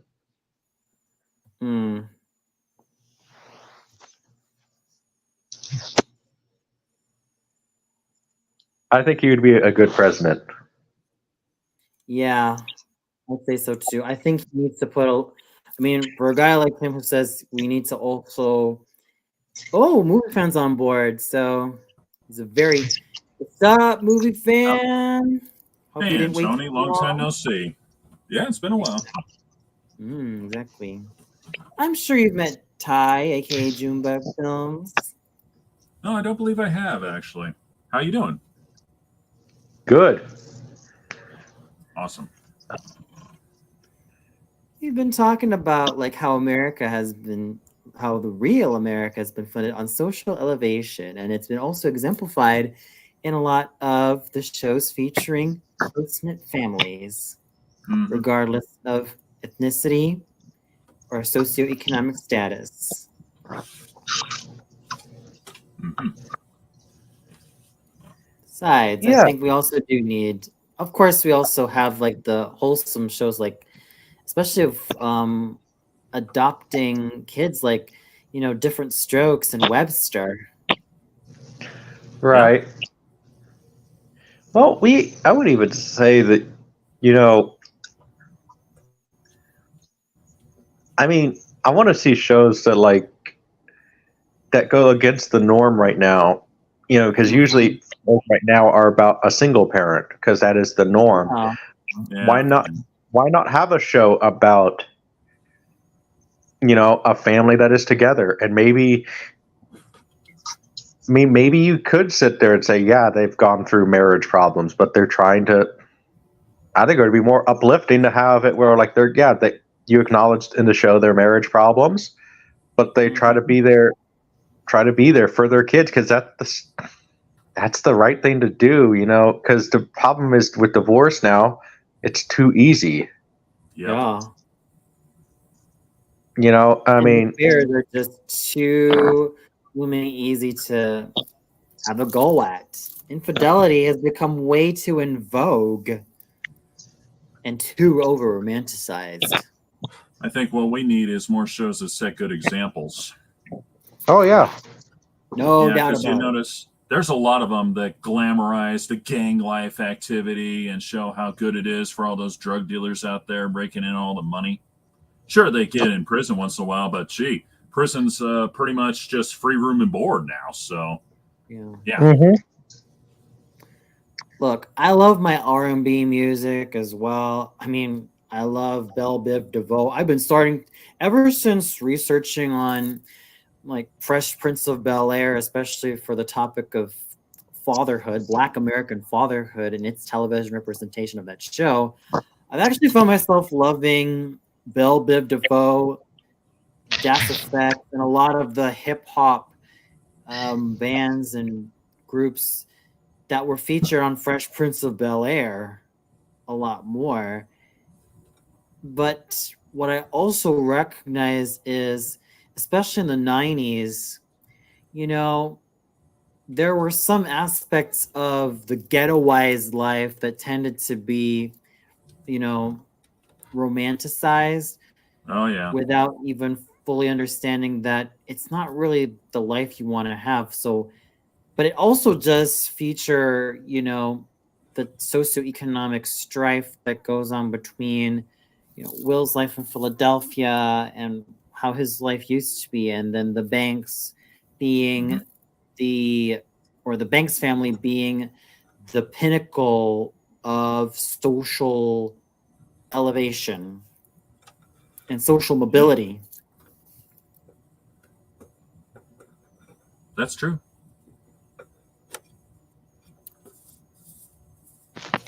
No, I mean, so I don't. Here's my thing though. It's just, but like I said, we're talking about kids now in America that are identifying as cats, and there's litter boxes in schools now. Have you guys heard about this? That's news to me.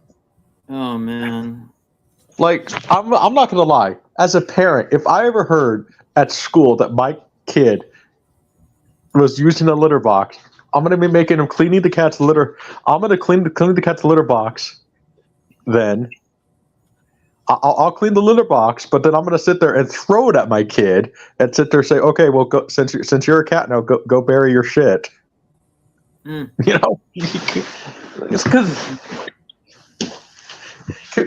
Now, like the only time I could see pooping in the litter box is if there's an emergency. But I don't even see an emergency that justifies human poop in the litter box. Man. Oh dear, oh god. Like, what? Like, Is that like literally how far down we've become? We're like we're allowing Sadly. kids to poop in litter boxes. Oh boy. Like If Claire Huxtable saw this, she would have a field day. Same goes for Uncle Philip Banks. Same goes for Tim Taylor. Everybody would have a field day about this. Oh Well, yeah, oh god. Winslow. Oh my god. Oh my god. Can you imagine what Tim Taylor would sit there and say about, you know? Yep. You know, if Randy took a shit in the litter box. He wouldn't be too thrilled. Yeah. Oh, and let's not forget about Dan and Roseanne Connor. Oh yeah. Al Bundy. They'd be having a migraine. Even he would hate that. Al Bundy would sit there. Al Bundy would sit there and say, like that. That feels like something Kelly would do. And like he would sit there, sweetie. Why would you take a shit in the litter box? I thought it was the dog. I figured the cats use it, so I might as well use it. Yes, but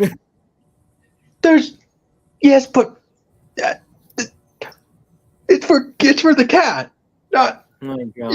you.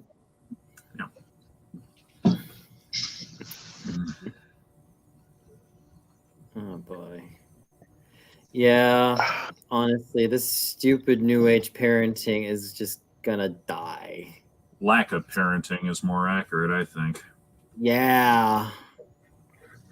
Yeah, I don't know. Like, well, think about it. Come on, like, I was spanked as a kid, and I turned out okay. At least I like to think so. I can only imagine Hank Hill and how he's going to react to all this. Same thing with Peggy Hill. Well, Hank Hill is going to have more of the lion's share of the issues.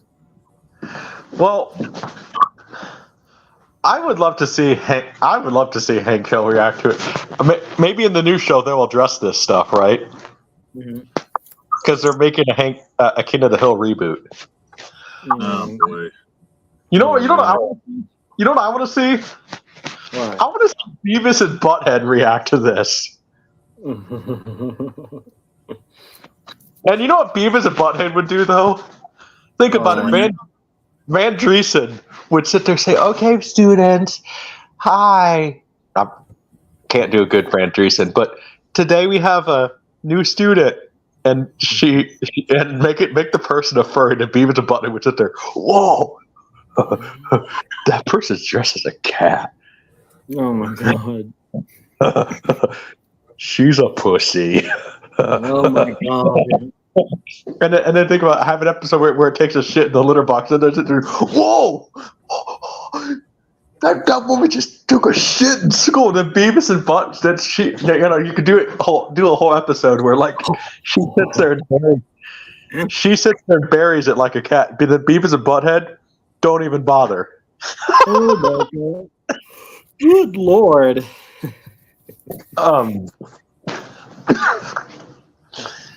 Oh, I don't know. I mean,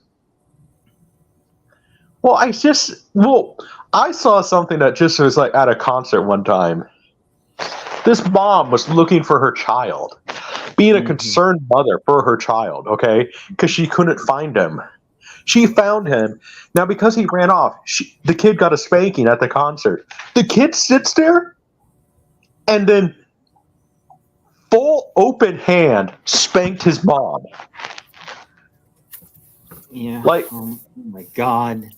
Like, Tony, if you did that to your mother, what would your mom do to you? Oh my god, she would not like it. She would whack me. Ooh. I would never want to dare do that to her. Yeah.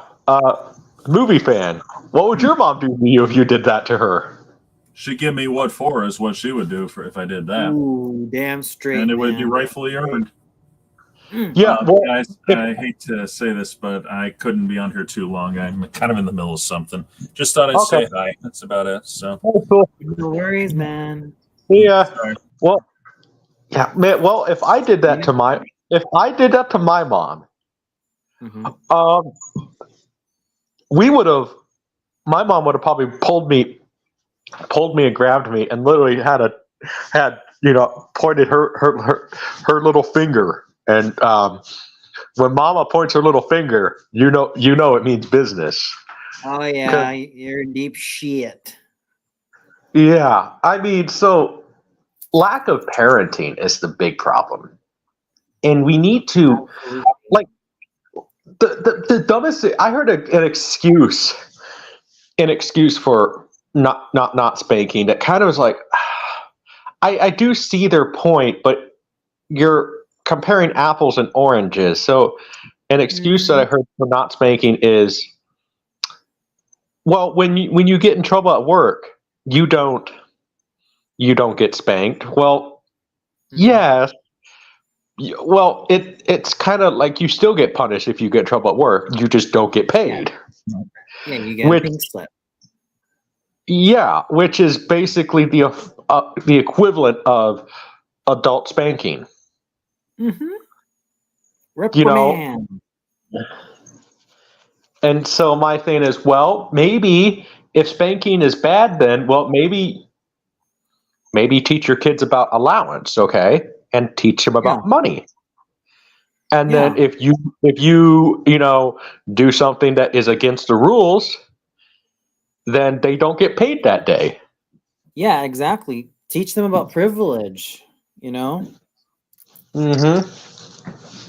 Because, like, think about it. Like, if Tony, what would your parents do if they heard in school that you're identifying as a cat and they'd lose their top, and then you took a dump in the litter box at school? Oh my god, they'd lose their top. Well, I think my dad would sit there. My dad would probably just honestly probably make me bury it and everything. He would sit there, probably literally have me take out the litter box from now on, including my own. Exactly. Because listen, hey, toilets work for a reason. Let's not replace toilets with litter boxes, please. Oh my gosh, that would be absolute. I mean, replacing toilets with litter boxes, that would just be unhygienic to the freaking max. Oh my gosh. And can you imagine? Okay, and like the other thing is, people can't listen. I am pretty progressive, okay, here. I'm all, but like the one thing I am not going to be progressive towards, and call me, I don't know whatever phobic you call this. If you call me furry phobic, which first of all, I'm gonna be honest, I'm just gonna kind of laugh at that. Yeah. But if you call me furry phobic because I'm not for litter boxes in people replacing toilets with litter boxes, then yeah. I hope that those people can be made understand that people are going to be making fun of them. And not in the nice way. It's going to be brutal, and you're going to cry probably because people are making fun of you. Because I've dealt with that too. I used to cry back then, but nowadays as a man, I'm like, at this point, I'm like, it's over. Yeah, you want to talk shit about me? That's fine. I think it's very important to have this laissez-faire attitude. Listen, people are going to offend you. People are going to get offended at everything, whatever. But basically the best thing I think you could teach kids is teach them the I don't give a damn attitude. Yeah. Like, I don't know. So I just look at some of the kids now and it's just amazing. It's like, wow. I mean, and then, I mean, like I said, we are literally living in idiocracy. Definitely. I mean, Why can't things be like the Banks family intended them to be? Why can't we just have some good old-fashioned social elevation rather than social degradation? heck, speaking even of James Avery, I would rather even see us live like the Teenage Mutant Ninja Turtles sometimes, just party and pizza, right? Yeah. And then, just get rid of Shredder and everything else, but party, eat pizza.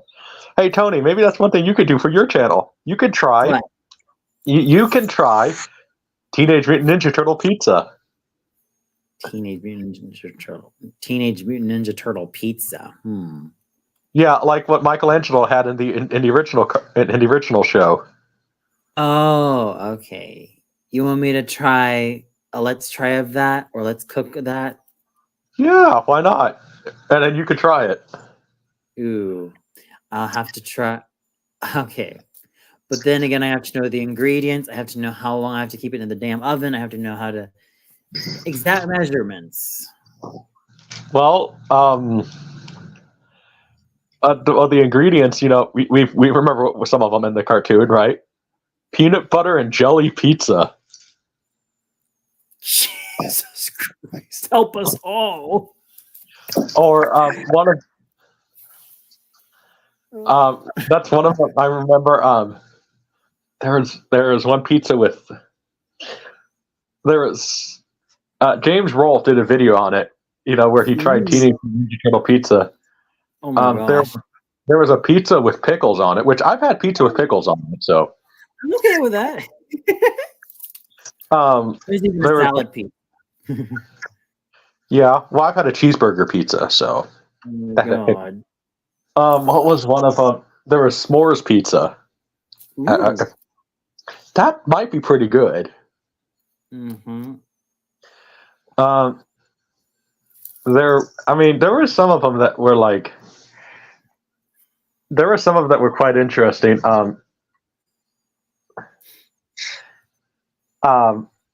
Like one of them had clam sauce on them. Oh my. That's interesting. Some of these, it's like, man, I'd be curious. You know what I mean? Mm-hmm. No Like, doubt about it. How would this taste? Like peanut butter and jelly pizza? I don't know. Me neither. I haven't tried that before. I do have my own fair share of culinary creations, and I do like to mix stuff up just to make my own culinary creations. And yeah. Well, I can look it up. Am I still coming in? Yeah, definitely. Okay. I can hear you perfectly.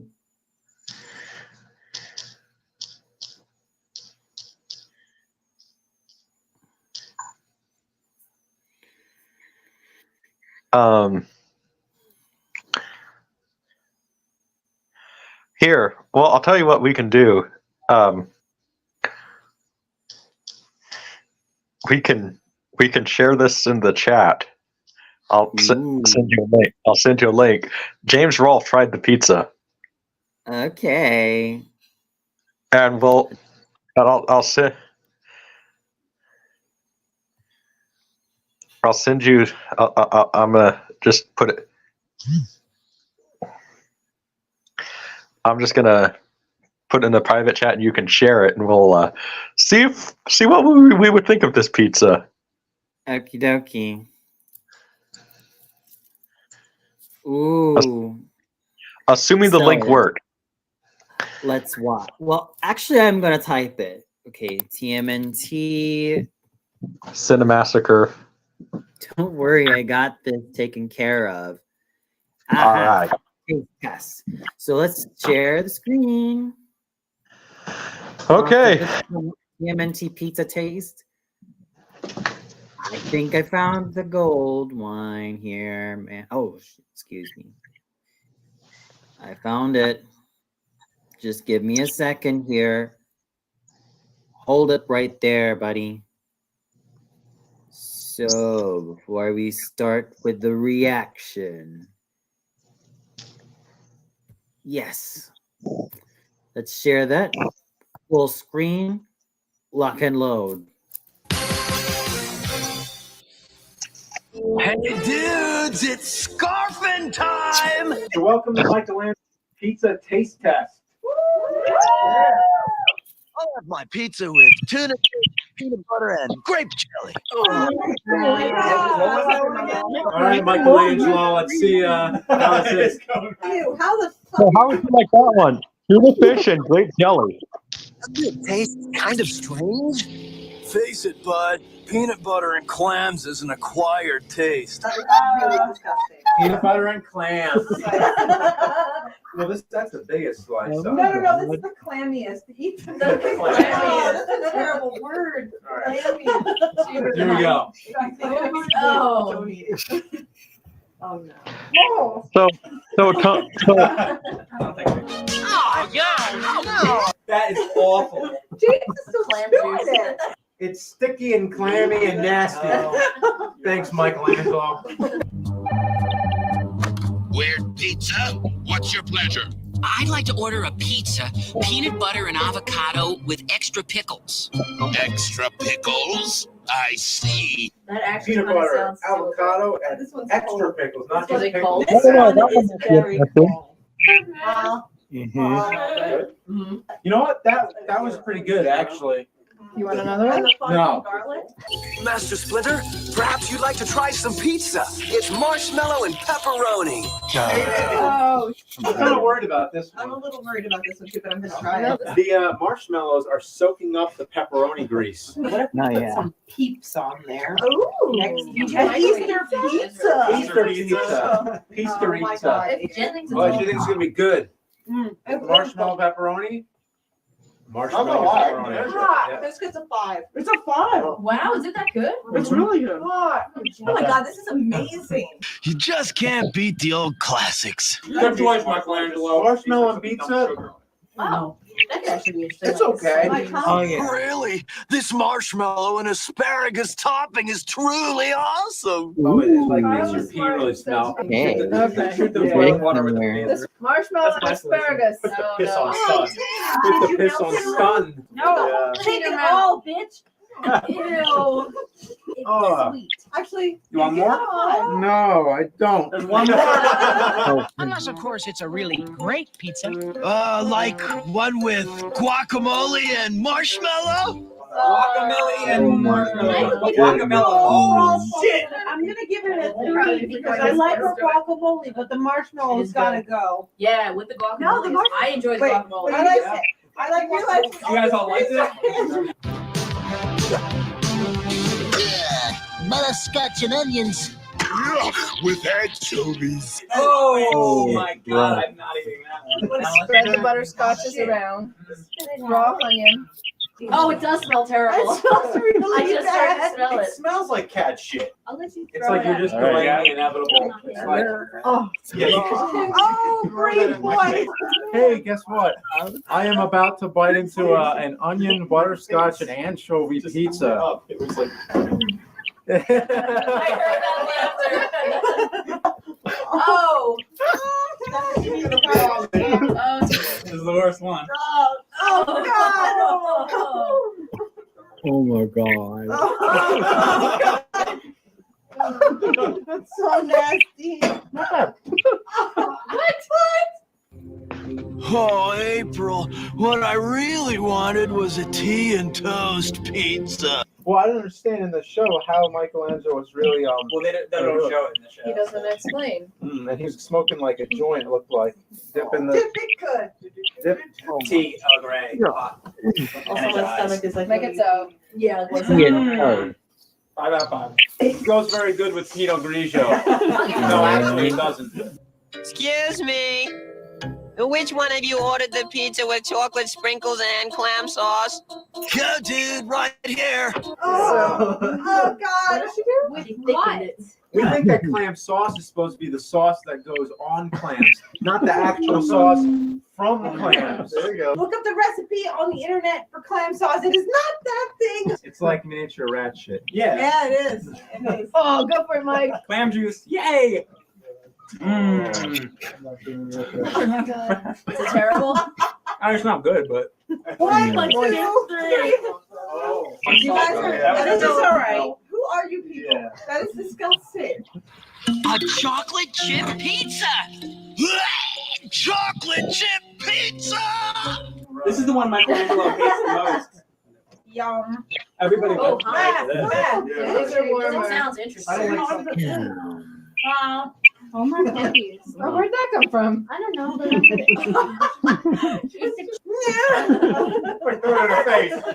Do you have any chocolate fudge with extra garlic? Oh, for sure, little lady. One for each delicate hand. Fudge. Yeah, not just garlic. I'm worried about the garlic. Oh my. Ew. Oh my god, I want to throw up. Oh my god. I'm gonna eat the pizza. I'm gonna eat the pizza.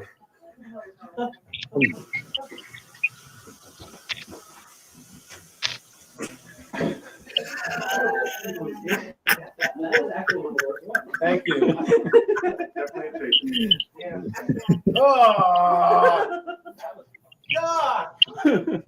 It's fucking nasty, Michelangelo. Jeez. Come on, dude. Let's have some fucking fudge on there. Okay, let's see. I'm in the mood for a chocolate fudge, sardine, chili pepper pizza with plenty of whipped cream on top. You know it's Chocolate fudge, sardine, and chili pepper with plenty of whipped cream on top. Sardine, Chili pepper. chili pepper with whipped cream. Here we go. All right, motherfucker Mike, you ready for this motherfucking pizza? Oh. I'm gonna put my pinky up to be sophisticated. Watch out, there are bones in the sardine. Wow. That doesn't sound terrible. Pepperoni. Yeah, that seemed like a big winner. I don't know if the winner. Swallow it? Did she swallow? Oh, isn't it nasty? Isn't it nasty? Oh. That was the worst one, I think. These guys have said that 3 or 4 times so far. Yeah. And you're not done yet, right? Yeah, I think we're halfway through. Oh. We're only halfway through. Yeah. You were no. We're halfway through. No, the next meal. Sorry, compadres. I just can't resist an anchovy and hot fudge pizza. Is this another anchovy one? Yeah. Wait, do the anchovies have bones or sardines? Anchovy I'll try that. Anchovy and hot fudge. They taste but they're gonna die. Anchovies again. Nobody likes anchovies. All right, I have it, man. Cheers. What? I have it, man. In Malco. In Moscow. Oh boy. I think I'll have my reward smothered with pepperoni and hot fudge. Like, but they're gonna go through a Baby diaper. Pepperoni and hot fudge. That is true. Oh, god damn it! I hate that hot fudge shit. It's not so bad. Yeah. Ain't so bad. Yeah. I call you, dude. One pepperoni with pickles. My God, Okay. sounds good. Yeah. No, I like the show. That's Oh, I love the reasonable. show. I'll give that a 5. That's good. Michelangelo, what did we tell you about eating jelly bean and sausage pizzas before you go to sleep? Jelly bean and sausage. Now that's shit right there. Is that Jimmy Dean sausage? I guess it depends on what jelly bean you get, because I got a lime one. I got a lime one too. Peanut butter and salami pizza with double yogurt topping. Michelangelo doesn't know what he's missing. Oh god. Oh my god. It looks like a whale jizzed on it. Oh, God. Driving me nuts. You have You got something on your anything lip to there. say about this, Ty?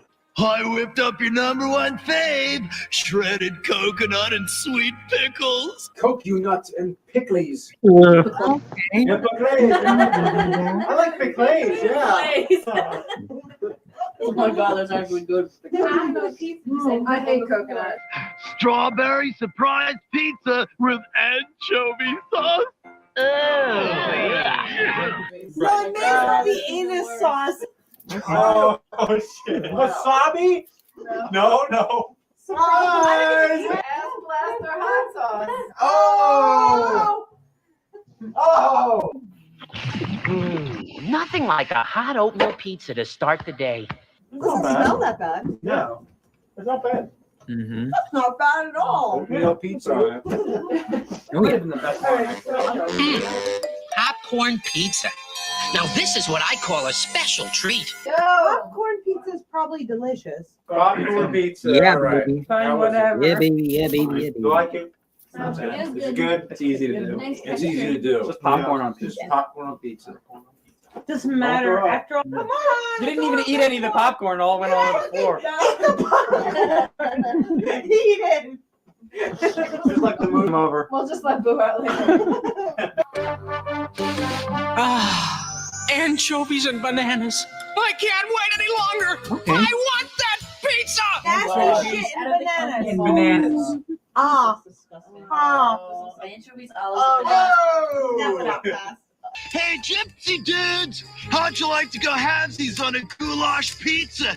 That is not goulash. You know what That's goulash not is. No. Okay, goulash, and I don't even know what the fuck goulash is. Oh, what is this? Our 28th fucking slice? No. Yeah, no thanks, Michelangelo. 23rd. 23rd. Oh, Last my. one. Last pizza. Last pizza. Here. Last pizza. Chugging all the way through. Anyone for a slice of granola and licorice pizza? Pretty quick. Oh, my God. Oh. Twizzlers makes me happy. The thingy on it. Hold on. It'd be like No, yeah, they shit live pizza. in the That's sewer, so how cool. about turd and tampon pizza? That's a good one. Who would like to have a pizza with nothing on it but cheese? Nobody. I I don't don't even know know anybody. that. Oh, God. With a surprising, like, winner, I would say, like, marshmallow and pepperoni.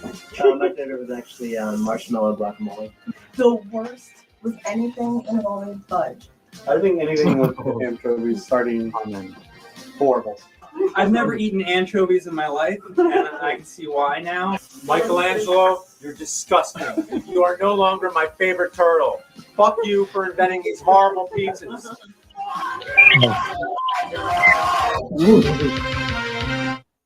So, Well, so here's my Tony, reaction to this.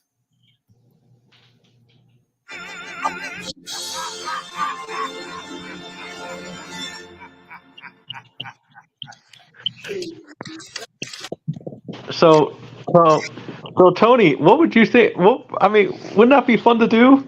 Try all those pizzas? Yeah. But like I said, this would be my reaction after watching this.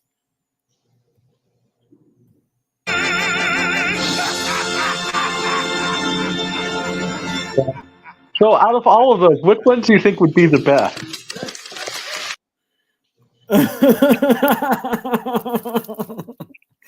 Oh my.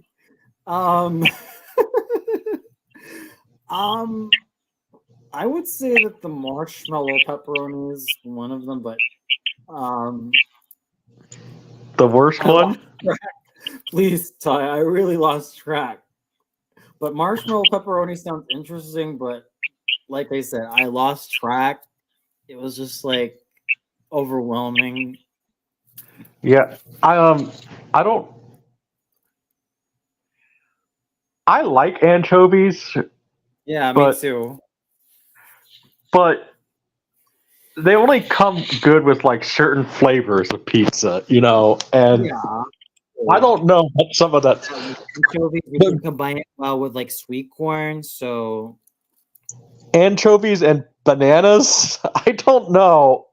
what the H, man? Yeah, that would have been too Um, much. But, well, and goulash pizza might be interesting. Yeah, goulash pizza. What was it? Pizza with toast and hot tea. That one, I don't know. Look, I like my toast and hot tea on their own, but my gosh, when they're on a pizza, it's like I don't I don't know. man. What were some of the other ones? There was pickles and pepperoni. I think there was pickles and pepperoni. Yeah, pickles and pepperoni. Actually, that sounds freaking legit. Yeah. That sounds pretty good. Yeah. What about It's the an ones A+ like? combination right there. You get the saltiness and the fattiness of the pepperoni, and then you got all that, acidic sweetness and sourness of the pickle. So genius. We're congenious, man. And then there were some of them with hot fudge. I mean, Yeah. I'm not the biggest fan of dessert pizza, so I don't know. I mean, I always wanted to find a YouTuber or somebody to do that with, because trying to, like Ty tries Teenage Mutant Ninja Turtle Pizza, but like I would want somebody to do it with, because if I'm just doing it by myself, that's just going to kind of be a depressing video. Here I'm sitting here eating pizza by myself.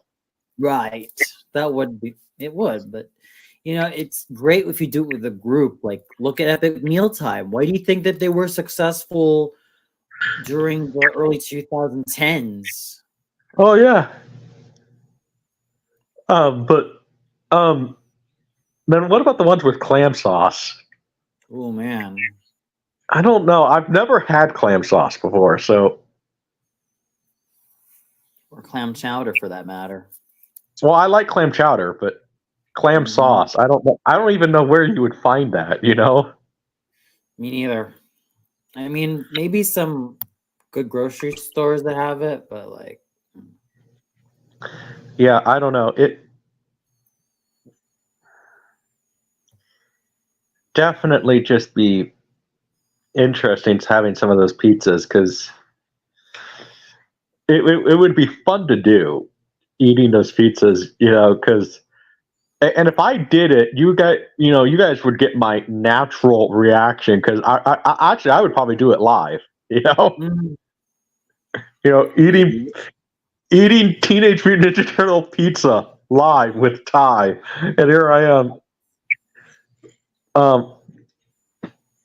What was the one with see, that's the problem, is like you get, I would just need a list of like what, somebody write them down, what all the pizzas need to try, and then like, I mean, pizza crust, you can get pretty easily. And or you can make your own. Yeah.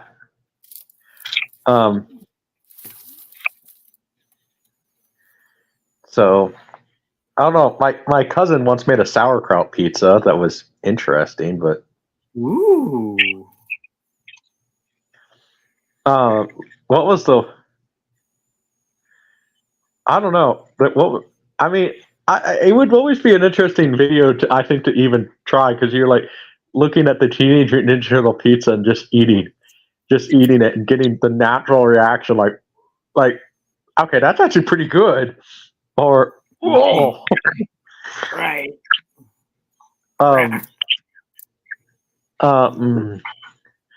But the one that I think, the ones that I don't think I would like is the more dessert flavored pizza, like the ones with, because I'm not the biggest fan of dessert pizza, so. True. Like an oatmeal pizza. Granola, yeah. I don't think I could do, because I don't like oatmeal. And then what were some of then there was the popcorn pizza, though. That one might be pretty. Popcorn pizza is definitely a huge sell. Yeah, that one might be good. Let's see.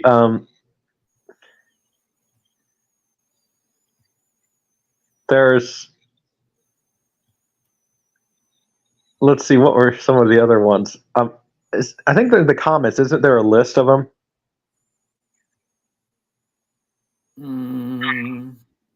Not so sure. We just watched the video in like full screen. Okay, I think in the comments there's a list of them or something, but some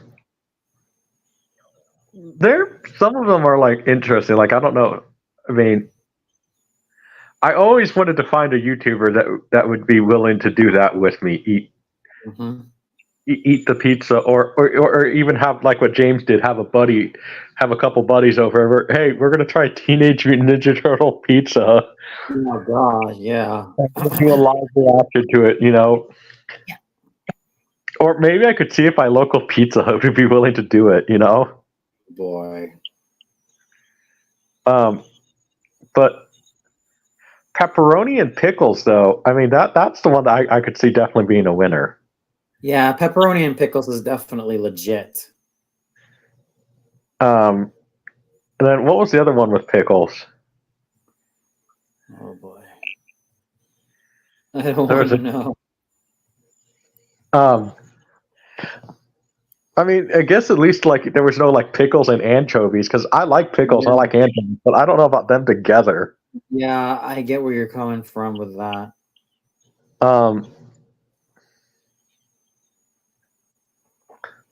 But no, I mean, I think it could be interesting to even try that with some people. Yep. Oh, here. Tony Montana. Oh yeah, guacamole on pizza. Guacamole pizza. I mean, guacamole is one of those weird foods for me. Like, it depends on the flavor of the guacamole. Mm-hmm. And I like the guac, but if it has that like, guacamole is just one of those weird foods for me. It just all depends on the flavor. If that makes any sense,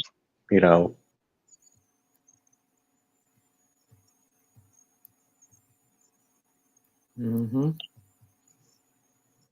So, anyway, I don't know if you're going to end it at the 4-hour mark, but I got to get to probably some 4th of July festivities. So No worries at all, man. I mean, we've been going at this for like a long time, so I think it's okay if I ended at like the 4-hour mark. I'm just gonna say some like wrap up, thoughts and all that, and then just end it from there.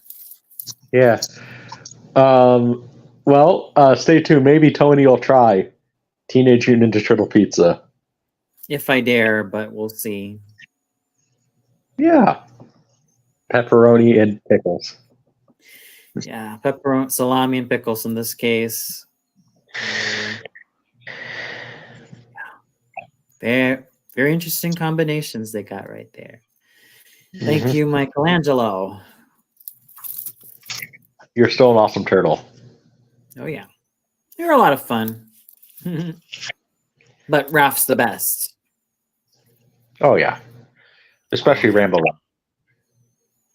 The 2003 version of Raphael, he rocks. Yeah. Big time. I really love his hand-to-hand combat routine, and I also love his Brooklyn Rage. Oh yeah. And yeah, red really is his color. You might think that with Raph and red, you might think he's the leader, right? Well, no, because I get it. If you watch your Super Sentai, you would usually associate the red dude as the leader, but Raph, he's impulsive. The leader is none other than Leonardo, and he's the dude in blue. Blue Rangers are usually known for being the smarties. You too, Tony. Montana. But yeah, I'll you too, Tony. I'll see ya, and I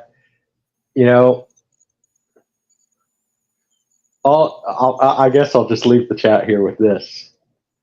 In the words of General Patton from the 1970 movie with George C. Scott, where do you want to be 30 years from now when you're sitting there on your grandson's lap and he asks you, where were you in the Great Culture War of 2024? Where do you want to sit there and tell him, I shoveled shit in Louisiana?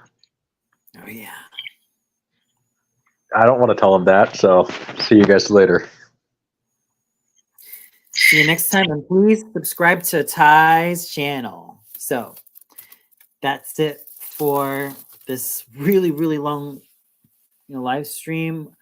I hope you all managed to enjoy yourselves and managed to keep up with all the wonderful people that appeared on here. I really want to thank everyone involved. I want to thank Carl, Ty,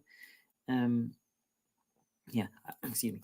I want to thank Carl, Ty, Movie Fan, and LBT fan. You guys are freaking awesome.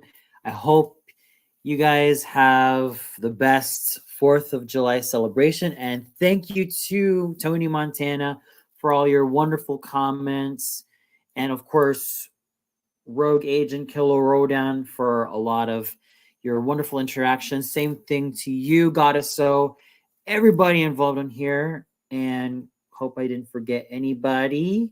Ah, yes, Miss Kitty. Thanks so much for imbuing your sense of fun in the chat. You guys are all awesome and all amazing people to be on this live stream. So with that said, I hope you all and I wish you all the most exciting 4th of July season. Thank you all so much for partaking in my stream, and I will see you all on the flip side. Take care. Happy 4th of July. And stay grand and golden, everybody.